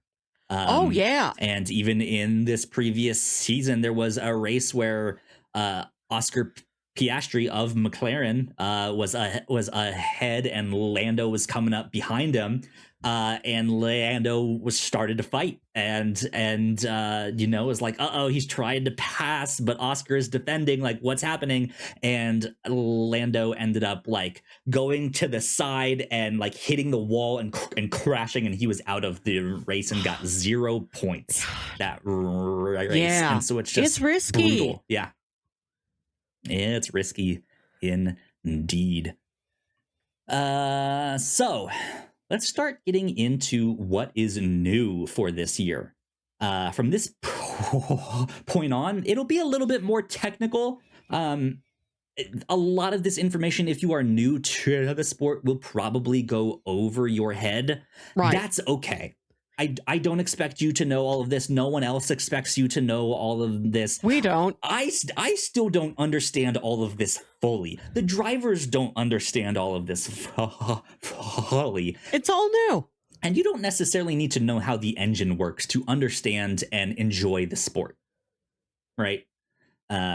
You might pick some of it up along the way. I certainly have, but I'm also not an engineer. I'm not a mechanic. There's only so much that I understand. So I tried to take all of the new stuff and like condense it down. Thankfully, there have been other smarter people out there who have also tried to do the same. Everybody's doing it. Yeah. So here's what is new for the 2026 season and why it's so interesting. We haven't had this many changes in like a decade. Like every year in the sport, you might get like a new, like, oh, we changed this rule just slightly, or this one team did this one thing, so let's put this new safety rule in place. Like, there's smaller things, but there hasn't been something that is like this amount of stuff of just like, whoa, this is really changing the sport in a long, long time. So the cars themselves and the tires are smaller than they were last year, which makes them more nimble. You will see them kind of buzzing around the track a little bit faster. And I don't know if that was like a placebo effect, but I was watching all of the stuff, and it did seem like they were kind of jumping around and hopping around on track a little bit faster. So that was interesting to see. Our first race of the year is on a racetrack. We have yet to see the first street race of the year. Maybe on some of these more narrow courses, you can overtake slightly more easily this year with the slightly more compact car. Yeah. Time will tell. Exactly. The cars are lighter due to obviously being a little bit smaller, but they've also removed a portion of the previous power unit, which is basically the engine. We'll get more into that in a sec. There are new rules and regulations for aerodynamics and the power units, excuse me. There are new modes on the car. DRS, which was the drag reduction system, is no longer available. Instead, we have overtake mode as well as boost mode. We'll get into all of that again in just a sec. There is in what it is called an active Aero system, which is fascinating. And we have new advanced sustainable fuels for the cars this year. So that's just kind of an overview of what is new. Here's a quick diagram of the cars of about how big they were from the previous era to about how big they are now. It's not much of a size difference, but it's noticeable for sure. If you're looking at the car like straight on, they are about 100 millimeters smaller than what they were previously. And I guess the length from the wheel to wheel is about 200 millimeters shorter than what they were. So yeah, like I saw that and was like, okay, but how much smaller are they really? Like what is it? And yeah, I think there is a visual difference between exactly how big they are. So interesting stuff with that. Let's talk about power units and this big block of text I have on screen. This is so much information. Right, yeah. I'm a check out. I finished my fries. I wish I had more fries to eat during this part of the program. So the when people talk about engines in Formula One in the modern era, that's a bit of a misnomer. It is a power unit. It's multiple things working together. It is a V6 turbo hybrid engine. And new for this year, they have made it so they need about 50% of the power from the internal combustion engine and 50% from electric. The internal combustion engine, that's a reduced output from what it used to be, from 750 kilowatts to 400. And for electric, it is now an increased output from about 120 kilowatts to 350. The battery system recharges 8 megajoules over the course of a lap, and that energy can be deployed at certain times with the new overtake and boost mode. If you guys have an electric car out there, my partner and I just bought a hybrid not too long ago, and it's one of those ones that when you hit the brake, it recharges the battery a little bit. That is what is known as an MGUK, or a motor generator unit kinetic. The F1, an MGUK. Yeah, an MGUK. MGUK? Hey there, Max. It's your dad, Goofy. MGUK. It is the motor generator unit kinetic. And yeah, this is the component that charges the battery when braking. This has been in the F1 cars for a little bit. Melissa's still laughing at that. So there was the sequel to a Goofy movie, which was called an extremely Goofy movie, right? Where Goofy does X Games. He does like skateboarding.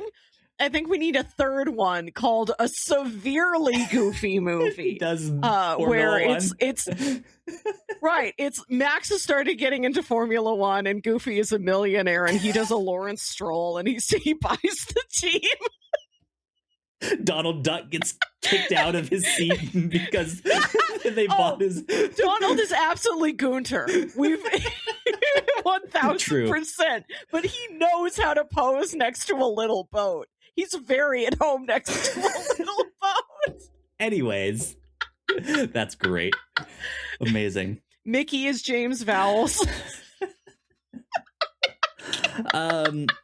So the MGUK has been in the Formula One cars for a while, but it has also had an MGUH, which was the motor generator unit heat, I think, or something like that. It takes thermal it takes thermal waste. That whole system has been discarded. It was apparently overly complicated. People didn't really like it. It was heavy. And it was not helpful for the car manufacturers making consumer cars. A lot of technology that F1 uses is often then eventually brought into consumer cars, and stuff like that. So they weren't really getting any kind of useful information with all of this. So they were just like, let's scrap it. So no more of that. But as a result of removing the MGUH, the turbo engines, the turbos on these engines now take longer to spin up. And the cars themselves are at a higher risk of stalling out at the start of the race. And so after the formation lap, the cars do this big parade around the track one time to help get their tires warmed up and all of that stuff. After that lap, the cars all line up in their position, and you'll see a guy in the back with green flags, and he's like, all clear. You know, he will wave the all clear signal. they're now giving an extra 5 seconds for the drivers to rev their engines up, to spin their turbos up, so that they won't stall, and so on and so forth now.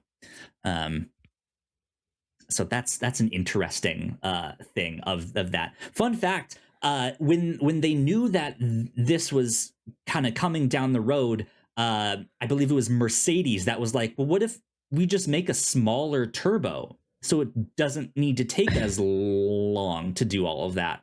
And so the Mercedes engine has a smaller turbo that does not need as long to do all of that stuff. So in fun fact with all of that, Cool. There you go. Power units. The new modes. The F1 steering wheels, if you ever get a look at them, they don't look like your typical steering wheel in a car. They look like some kind of complex video game thing with like 30 or 40 different like buttons and knobs and stuff on them. It's kind of ridiculous. But we are getting rid of the DRS, drag reduction system. If you have seen this in like the Drive to Survive, essentially, if you were 1 second behind the car in front of you at certain detection zones, then you would be allowed to activate DRS, which would take your rear wing and essentially open up some flaps. So it would go from like a downwards diagonal to like as straight as it could be, essentially to let more air through. It's like if you've seen a sprinter with like a parachute on them to like help train them to run faster, and then cutting off the parachute to like help them go faster. That's essentially what DRS did. They've gotten rid of that. We'll talk about overtake mode in a sec, because that is what replaced it. But let's talk about boost mode first. This toggles the power unit's settings to either give maximum power output or to a power setting configured by the team.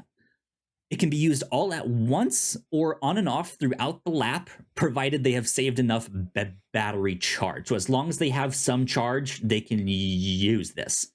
It will, in theory, allow a car to defend from a car that is attacking behind it or attack a car in front. It's just like, Kyle, hey, use the extra size... battery mode. Like, let me go a little bit faster. You put so much detail in this that it's down to size 10 font. Right, yeah. This is so complicated. I'm not listening. I'm thinking about more sequels to a Goofy movie. Yeah. But please keep talking. Max is trying to explain all of this to his dad, as his dad is now somehow in the seat of the Formula One car and having to drive it, and okay, Carlos Sainz has appendicitis again. The only person we can send on is Goofy. Man, yeah, like I said, you guys don't necessarily need to know all of this info, but this is what's new this year. Overtake mode is what is essentially replacing DRS. It allows the driver to recharge an extra 0.5 millijoules to allow them to go faster for a longer period of time. It will only be available to activate if the driver is less than 1 second behind the car in front of them at the detection point, which is now typically at the final corner. There is only one detection spot. DRS, there was usually 2 or 3 detection spots throughout the track. So this only has one. It can only be used in the following lap, so they do not need to use it immediately, but they have to use it within that following lap.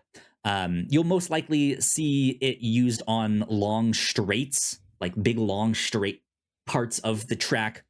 And unfortunately, it used to be called manual overtake mode, aka MOM, and I wish they stuck with that name. because I would love to see them activate mom or go mommy mode or something like that. Would have been incredible. Go, Mom. Yeah, go mom. But they renamed it Overtake mode. So F1 actually has rules about how much energy you can harvest and deploy over the course of a lap. And boost mode does not allow you to break that. However much your battery can hold is about how much it can hold, right? You can't do anything more with that. And once your battery is drained, there's no more boost mode available. Overtake mode is the one that does allow you to break that and do a little bit extra. And yeah, the first race of the year has already happened, the Australian Grand Prix. There was some really good fights between George Russell and Charles Leclerc that I think are great examples of this exactly, what boost mode and overtake mode is perfect for.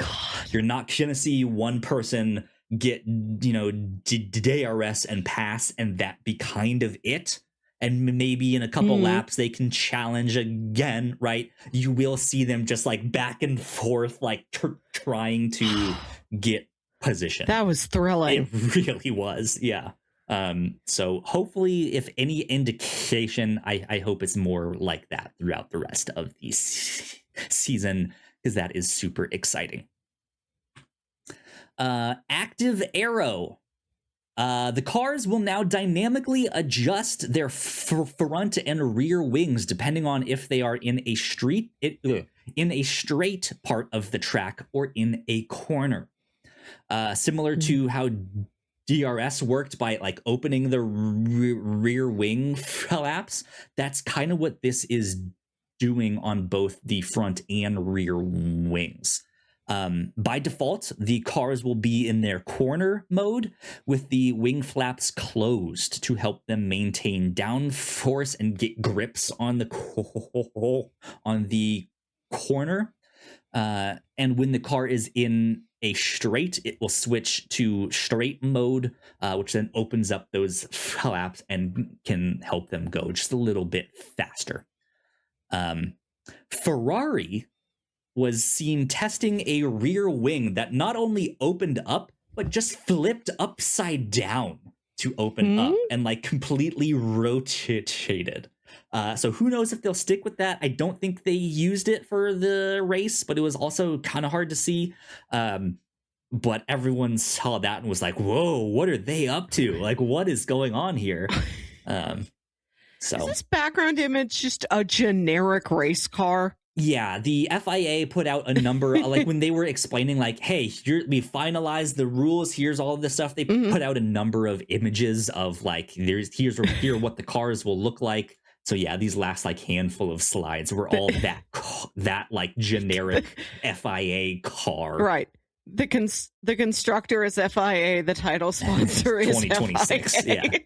Yeah. Indeed.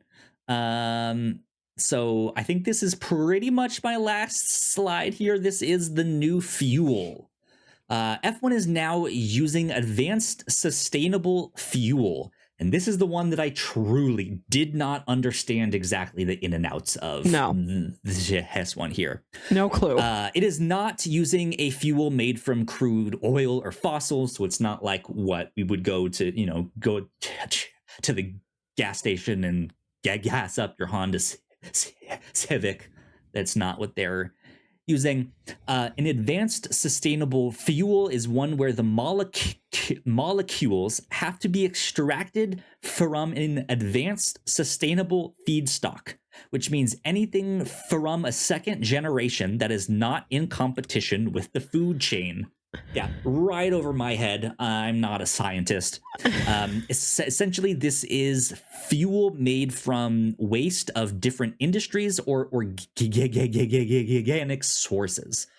And I guess not being in competition with the food chain is like not a food supply of another animal or something like that. It's not going to be harmful to the environment if we use this organic matter. stuff like that. The FIA will measure the CO2 equivalent at every step and control the molecule extraction process.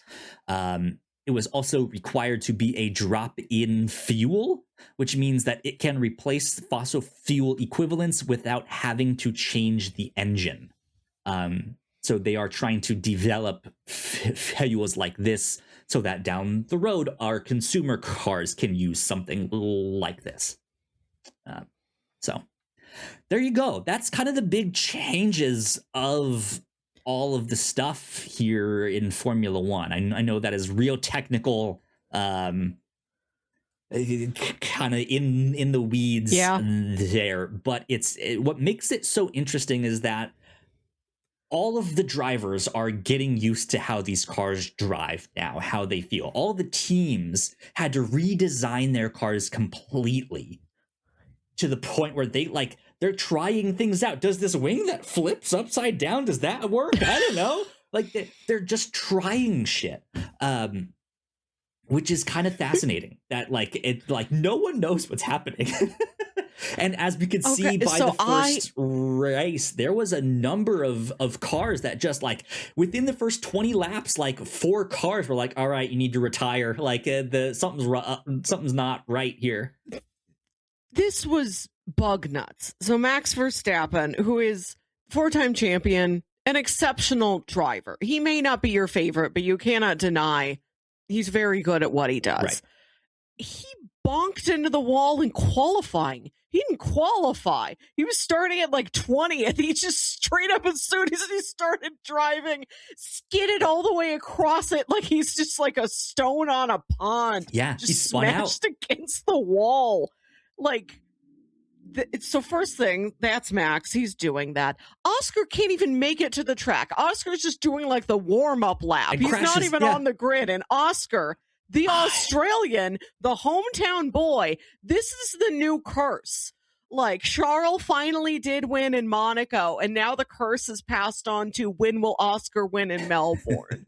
And this is his worst showing yet. Bonks into a wall before he can start. I was texting a friend of mine to see if she was watching the race, and she was like, "I'm about to I'll have to later on." But I was at a bar and they were showing it, and so I caught the start and oh my god, Oscar is out. I was like, no, he's starting in 5th. What are you talking about? I had gone to get a soda and come back and didn't know, and then I just see him out. I'm wait, no, he's out. Oh my god, are you kidding me? What is happening here? This is tragic. And so with it, but yeah, before the halfway point, there's 6 cars that are just out, just gone. Where Isaac Hadjar just I just had to come to a stop. I don't know. There's something wrong with it. Yeah. we got weird results on this first one. Yeah. But yeah, McLaren won. I'm so used to saying McLaren won too. It's in my bones. No. Mercedes won too. Followed by Ferrari 3-4. Yeah. Then Lando, then Max. Yeah. And then Oscar's just, he got sad and he went home. Good for Max because he started in P20. So for him to get back up there and fight is, again, just incredible for him. What you have to watch out for, maybe he doesn't qualify well. He will fight. He will fight tooth and nail. He will climb to mid points somehow. One of the funniest parts of Drive to Survive is the race where Max wins the Drivers' Championship and takes it away from Lewis. Lewis, who was hoping he could win it an 8th time. One, yeah. Yes. That is a bananas race. Yeah. And everybody's with the part where Lewis says, "Is Max right behind me on fresh tires?" Yeah. Is the boogeyman legend. That's a campfire story. Yeah. That's the story you tell little go-kart kids about to scare them. And then behind you supposedly is Max Verstappen on fresh tires.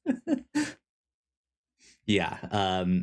It's and that is what is fascinating about this year is that every team is starting from scratch. So even teams that were good previously might not have figured it out or might have gone down a route that really screwed them over. That's kind of what happened to Mercedes the last like handful of years. They went down a development path that kind of screwed them. And I think they finally managed to fix that. And I think between their smaller turbo and something, they've figured something out and they know it. Which is where like I mentioned that reaction meme that is like I'm about to be a new reaction meme of Toto looking in the camera and just smirking because even Kimi Antonelli, I don't know if you got to see what happened with him. He crashed in free practice 3 at the end, which is only a few hours before qualifying. So qualifying started and he didn't have a car yet. He's standing there with his helmet on, suit ready to go, and his car is in pieces. They are building him a car to go out there. Oh my God. And they finally get him a car. He goes out. He makes it into Q2, makes it into Q3, and gets in P2, right?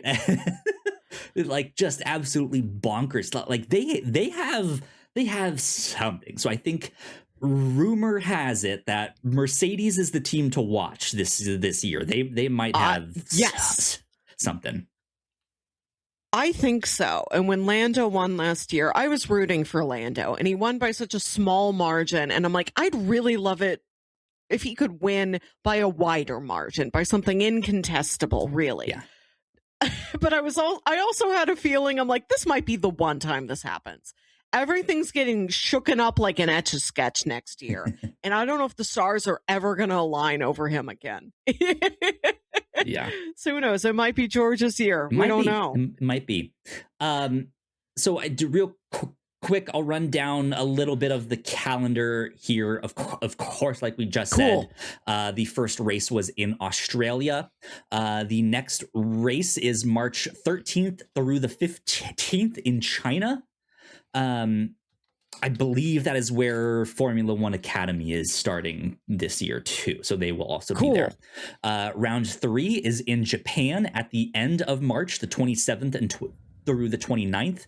Then Bahrain is the 4th round. Right now it's scheduled for the 10th through the 12th.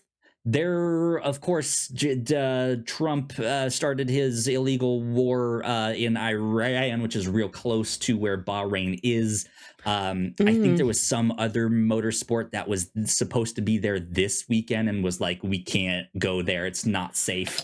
I had a feeling that some of those Middle Eastern spots may be maybe not appearing this year. Yeah. So Bahrain is supposed to be April 10th through the 12th, then Saudi Arabia through April 17th through the 19th. Then we come back here to the United States on May 1st through the 3rd for Miami. Then we jump up to Canada for the 22nd and 24th of May. Then we go all the way back over to Monaco from the 5th to the 7th of June. Then Barcelona, Catalunya on the 12th through the 14th of June. Austria, the 26th through the 28th of June. Great Britain. I'll stop saying all of the dates here. I was writing it down. I'll just look up an infographic. That's better than me taking transcription here. .com, and they have the entire schedule on Formula1.com. I need it. I need to add it to my calendar. Yeah. Then we go to Great Britain for round 11, then Belgium, then Hungary, then the Netherlands. Then we do the Italian Grand Prix. Then we go to Spain. Then we go to Azerbaijan, Singapore, back to the United States. I believe that is the Austin Grand Prix in Austin, Texas. Then to Mexico, then Brazil, then back up to Las Vegas, then over to Qatar, and we wrap up as we normally do as of late in Abu Dhabi. Mm-hmm. So That is the schedule. Goes all the way to the final race is the 4th through the 6th of December. So there you go. There you go. It lasts most of the year. It's a long one. Yeah, indeed. Mellissa, you said you had a couple questions for me. I do. Last year I brought you newbie questions. Today I've got slightly more refined questions. When they go to the Netherlands and all the Max fans are orange, why? What's that about? I think, let's see. Why are the Max Verstappen fans orange? Not papaya. It is a distinct, separate orange. It is the national color of the Netherlands. Oh, cool. Yeah. That's great. Yeah. Representing the Royal House of Orange-Nassau, known as the Orange Army, according to Google's AI little overview thing here. I loved learning a thing not just about him, but about the whole country. Very helpful. Yeah. When you see them in the sim chair, when they're like back at headquarters practicing, you saw a lot of this in the F1 movie. Right. Mm-hmm. Why do they still wear a full racing helmet when they're just in a chair looking at a computer screen? Is it just to like get used to the peripheral vision? It's probably that. They're not going to crash. It's probably they're in a chair. They fall out. Goofy would crash. Yeah. In this new movie where Goofy does Formula One, he crashes in sim. So how'd you set the computer screen on fire? Yeah, I would say it's that. It's to get more in the experience, in the zone, I would think. I would guess also to be on comms. I know you could just have like a little headset on, but I'm sure they have like comms in the helmet like they normally do. Let's see if Google can give us a good answer. Why do F1 comms is good drivers? It took me forever to figure out why they all take meetings wearing a full headset. I'm like, is it loud outside? Is somebody like testing the car right next door to where all of you are having the meeting? Like, you're sitting there looking at each other. You don't need to have like full headphones and a microphone. And then I realized how expansive these teams are. And I'm like, there are probably so many people on Zoom or WebEx or whatever it is they have. Somebody's still using Skype somehow. I'm like, okay, because they're also full like of people, but I was gonna say, like, they might be here for one race, but their factory is over here, but they're flying over there for the next race. So yeah, they're in multiple spots. Since they don't show you the screens, I could not see that there was anybody who was joining via video call. So it looks like just a room full of people talking to each other, wearing headphones and microphones and using those to talk to each other. Yeah. So according to Google, I'm kind of seeing the same kind of stuff just to make sure they're in the experience and make it as close as they can to what it's like in the real experience. Thing. Yeah. I want to try sim racing. There's places that are like the golf simulator bays. I want to find one that's a racing simulator bay where I can go after work and get a drink and pretend to drive a Ferrari. They have F1 arcades in certain locations. I know there's one in Washington, D.C., but I think there's one in Austin, or if not, they bring it to some of their races, and depending on what ticket package you get, if you buy a ticket for a race, you can go to certain things like that of like, what is it like to actually drive an F1 car? Well, here's the simulator, stuff like that. It's fun. I want to try it. Yeah, me too. Like we've said on a podcast before, one day my midlife crisis will be I'll have a full sim setup here. There you go. I made a list of some of my favorite moments from past Drive to Survives. Would you like to hear them? I would. The episode where Max wins driver championship for the first time and Lewis does not. That episode has like a post-credits scene where Toto is back doing the talking head interview, but he's not wearing his usual like white branded shirt. Mm-hmm. He's wearing like a black turtleneck and a black blazer. And the prompter is asking him like, so do you think Red Bull's got a target on their back next year? And he says, everybody's got a target on their back next year. Everybody like, has a target. Right. Which when you say it in an Austrian accent is so much scarier. But I'm like, what's this costume change? Why is he dressed like a supervillain? This is the post-credit scene in a Marvel movie where like Thanos puts on the glove. It's that menacing. It could be that they are at a different event. They might not be at a race. They might be somewhere else. I swear that's a one-time outfit. He wears that outfit to deliver that single action movie trailer line. You don't see it again. This is him like pitching Netflix like, guys, I have a great idea. What if you did like a revenge thriller starring me? Me and like Liam Neeson. One where him and Arnold Schwarzenegger play brothers. Oh no. They're finally going to do a sequel to Twins, and they find out that his real brother all along, it was not supposed to be Danny DeVito. It was supposed to be Toto Wolff. And then it's these two giant Austrian men and Danny DeVito who's like trying to keep up. Like, guys, include me. I'm here. What else do you got? I think it's the episode where they go to their first big like Abu Dhabi grand finale, and the drivers are talking about like where they've been put up, like the hotels and everything. And George says, they put me in a room with 4 single beds in it. It's not a family room. I don't know what that's about.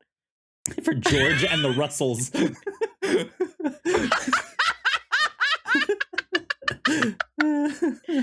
We presume all British people are the Beatles, just all 4 Beatles, so you get 4 beds. I think, is this something Kevin Magnuson said? It was a blonde guy. I just wrote down quotes. I did not write down attributions. It's like him and like some, I don't know, some PR person, some trainer, like some assistant, somebody. And they're just walking through the paddock and there's a helicopter overhead. And whoever this other guy is points at it and says, is that the biggest chopper you've ever seen? And then probably Kevin Magnuson says, what? And the other guy's like, chopper, like helicopter. And he's like, are you asking me if that's the biggest helicopter I've ever seen? And the guy's like, yeah. And he's like, why? He's like, I don't know. I'm just making conversation. There's all sorts of great stuff in there like that. When McLaren is doing this big debut of their new car and the drivers have to get there extremely early and there's a timestamp that it's 6:09 a.m. and you just see Oscar outside the glass doors and the doors are locked, and then one of the employees on the inside's like, you have to go around to the side door. He has to go through the side door, and he looks miserable. Yeah, like most why did of the I have time to wake you up here? see No Oscar. one's here yet. Like, why did I come at 6:09? Right. Most of the time you see Oscar, he looks like it's 6:09 a.m. and you made him wake up too early. I love when they introduce James Vowels and he's trying to introduce himself, like do the slate, and he cannot say anything correctly. He trips over all of his words, just trying to deliver a very simple, like 3-sentence introduction. And he says, I am 44 years of old. I love when Otmar Safnauer will not stop ironing that shirt. What a metaphor for him and Alpine. Just will not stop ironing it, even though it doesn't need any more ironing. Right. Move on. And I say the name Otmar Safnauer, and you're probably picturing some kooky European guy. This man is like just the most all-American man. He not only has no accent, he has negative accent somehow. He's just, when he's practicing his French, just utterly unaccented French, just driving to work like, bonjour, je m'appelle Otmar. He has a certain je ne sais quoi. And he goes to give some keynote speech at a college, and they're giving out free t-shirts. And the kid asks him, what t-shirt size are you? And he says, XL. And then he says, wait, no, I'm on Netflix. Ask me again. And the kid's like, what t-shirt size are you? And he says, I'm a medium. Yeah. That's a very good dad joke. Yeah, I appreciated that. I love when James Vowles, there's an incredible like mega edit of James Vowles saying good morning to literally everybody in the Williams office. Good morning. Morning. It's 90 seconds. It goes on so long. It's so funny. Yeah. It's like morning, morning, morning, morning. It's just... And then at one point you see Charles wearing this Ferrari shirt where they've taken the iconic Ferrari logo and blown it up huge. And and it wraps around the shirt so that the front of his shirt just says "F." I love the "F" shirt. And I wish I had one. That's funny. And I really wish I want my picture taken with a tire. I love when they get their picture taken like leaning on a tire. Yeah. I want a photo like that, and I wish I had a racing jacket that's got all the brands on it, but I want it to be all defunct brands like Blockbuster, Radio Shack, Amazing, Crystal Pepsi, right? Yeah. Pet Rock. Good stuff. Good stuff. These are my findings. Cool. Well, Mellissa, let me ask you this. This is our second year in a row that we have done a like F1 for beginners. How would you feel about doing a Patreon exclusive F1 202 to get a little more in depth and stuff? We don't have to. It's just an idea I had to be like, what if we make that one Patreon exclusive? This was a lot. What more do you have? Well, it would be like more in depth stuff. So I made a list of stuff of like race engineers and like what is their role? What do they do? To be a little more specific, not just an engineer in general, but the race engineer that is on the comms with the driver. Like what is their role? Yeah. We didn't go over the penalties or the flags system. Which we did not. That's true. They're important, but I don't think you necessarily need to know them to watch a race all that much. But it is like the next step, right? Understanding the on-screen graphics or something could be useful. What an undertake is or an overtake. A little bit more nuances of the pit stop. Stuff like that, more details about the cars, more details about the tires, race strategy, why they would opt for a one-stop race instead of a two, something like that. And then last year, one of the things you had asked me to do was more of like, who are the greats in this sport? Yes, this is something I wanted to ask because I know the great is Ayrton Senna. I don't know the numbers on that. What exactly did he do? How many times did he win? By how much? Yeah. Tell me. So we had that last year when we did the thing, but I took it out for this year because you don't necessarily need to know like the history of all of that stuff to understand a race, but it is still fun information, right? It'd be like here's names that you'll hear pop up every now and then. Or like, what do they mean when they say the racing line? What's that? He's off the racing line.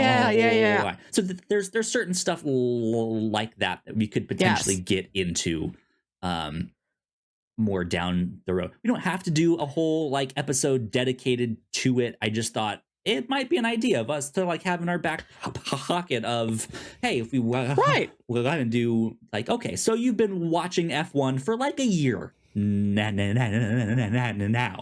you still might not understand some of it. You know, here's the next step. I'm down for this. Okay. And as a bonus for our Patreon listeners who pay the $1, I won't eat fries during that episode. She'll have chicken nuggets instead. No fries. I'll drink my first Red Bull. I've never had a Red Bull. If you subscribe to our Patreon, I will drink one. You'll have to get the a special F1 edition of Red Bull that has Max Verstappen on it. I have thought about going into a bar and ordering a cocktail called the Max Verstappen and insisting it's a real cocktail. And when they ask me what it is, it's half Red Bull and half champagne. It's Red Bull champagne. It's Red Bull, Moe, and Shandon. Give it to me. Exactly. I'm the champ. Exactly. So yeah, something for us to think about down the road. But I just wanted to run that by you. Okay, cool. I'll start. We'll start thinking about that then. Oh, I had another question. Yes, please. When they sit in the car, is the seat hard or soft? Is it like plastic? Or is there do they have any padding back there? There is some padding. It is actually molded to fit them. It is this is your ass cheek print in the seat. So if somebody gets subbed out at the last minute, do they have to do an emergency? Wow, Carlos Sainz sat here. Wow, as he's scooting his butt back and forth. How fast can they make it to your butt, or do you have to sit in somebody else's butt print? I think if you are an official driver and reserve driver, you have your own seat. They've got him prepped for the reserves. Okay. Yeah, but in the case of Ferrari and Haas and Oliver Behrman, Ali was part of the Ferrari driver program as a reserve driver for Haas, lent to him by so when they needed him, they called him up. But I don't know if he had a seat or if he just had to sit in Carlos's seat. Wow. For that. But yes, the seats are molded to their bodies. Amazing. Mm-hmm. This is why I ask. You never know what you're going to learn. Yeah. Look, F1 explains. Other sports don't have this. F1 explains. They have more questions like this. You need to check it out. All my butt questions will be answered. Who has the biggest butt in Formula One? Measured by their seats. We see how much tennis these guys play. Tennis and pickleball and racquetball. Fit. Yeah. Oh yeah. Right. All kinds. All the good butt sports. Yeah. So yeah, there's lots of questions out there that I know you could ask or you would be interested in that F1 explains has some kind of thing for it, even if it's not the headline of the episode of let's shape this seat to your butt. It might be one of the questions that they answer just a little bit quicker in there. I'd love to know, what are the jock jams that they play at races? What are the locker room songs? Do they have specific ones? Do they bring the songs from their homeland? I'd love to know, what is the New Zealand equivalent of, y'all ready for this? Yeah. Yeah, right. Is that universal? Do they have one of those for every country? There are definitely some universal ones of that. I know you asked the same question last year. I find it fascinating. And I love jock jams. Sure, but last year there was a race that got delayed pretty heavily, and so they were just vying for time, just vamping, and they sent a correspondent out into the crowd to what's happening out here? We're partying over here. We hear the DJ. They're and it was we recognize these songs. One of them was the song from the end credits of Uncut Gems. Great. Love it. Yeah, so who knows? There's all sorts of fun stuff out there that you can learn. But that's about it. That's all I got for this episode. Hopefully by now you feel a little more confident going into Formula One, especially this season. So there you go. Good stuff. Now, those of you who have only been listening to the audio version, Mellissa, you have on a race car hat. Oh, yeah. So this is I'm going to lean into the camera a little bit. You have official stuff. You have a Yuki Tsunoda hat. I miss Yuki this year. I know he's still like a reserve or like research driver somewhere. Mhm. I hope to see him again. And you got a Ferrari shirt. I don't have official stuff yet. I just have a mic cover that's a close approximation of McLaren Papaya. And I have this hat I found at Target that is like a generic old time 1950 race car and two flags, and it just says Grand Prix on it, which is so funny to me. It's so generic. It's like if you had a hat with a picture of a football and it just said kick. It just said game. It just said like sport. It's just the concept. Right. It's just the concept of a race up here. And the sheer vagary of it it's great. makes me laugh so much. I love this hat, and eventually I will get actual merchandise. Yeah, I have the actual like Ferrari sweatshirt that they sold from like 2 years ago, and I have a Yuki Tsunoda hat. I don't think it's an official hat. I don't think it's like his merch line, but it is just like a Yuki Tsunoda hat, or as I like to call him, Yuki 22ki. Because his number is 22. Yuki 22ki. So I love when you see Liam Lawson help him move. And like going back, it's like, oh, I know Liam Lawson. He's on the grid this year. Yeah. But if you were just watching Drive to Survive chronologically and he shows up later, you're like, one of our main characters is Yuki's friend who helped him move. Yep. It's a small world. They all kind of know each other, you know? I love it. It's so cute. It's cute how much they all know each other and how much they're friends or they're enemies. Yeah. Pierre and Esteban are fighting again. I don't like it. Mm-hmm. They were scrapping today. Mm-hmm. Indeed. Tough world. Well, let's wrap things up right there. Mellissa, where can the people find you on the interwebs? You can email me at yourhostmelissa@gmail.com and give me your pitches for more Goofy movie sequels where Goofy has to do different sports. Indeed.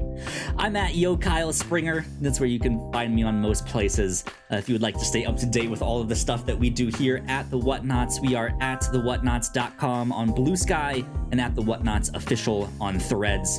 Please go like, share, and subscribe. You guys know the deal with that. And if you're watching on YouTube, we got more videos right over there on that side of the screen. Thank you so much for watching this. This has been episode 5 of The Whatnauts. We'll see you all next time. Bye. Bye.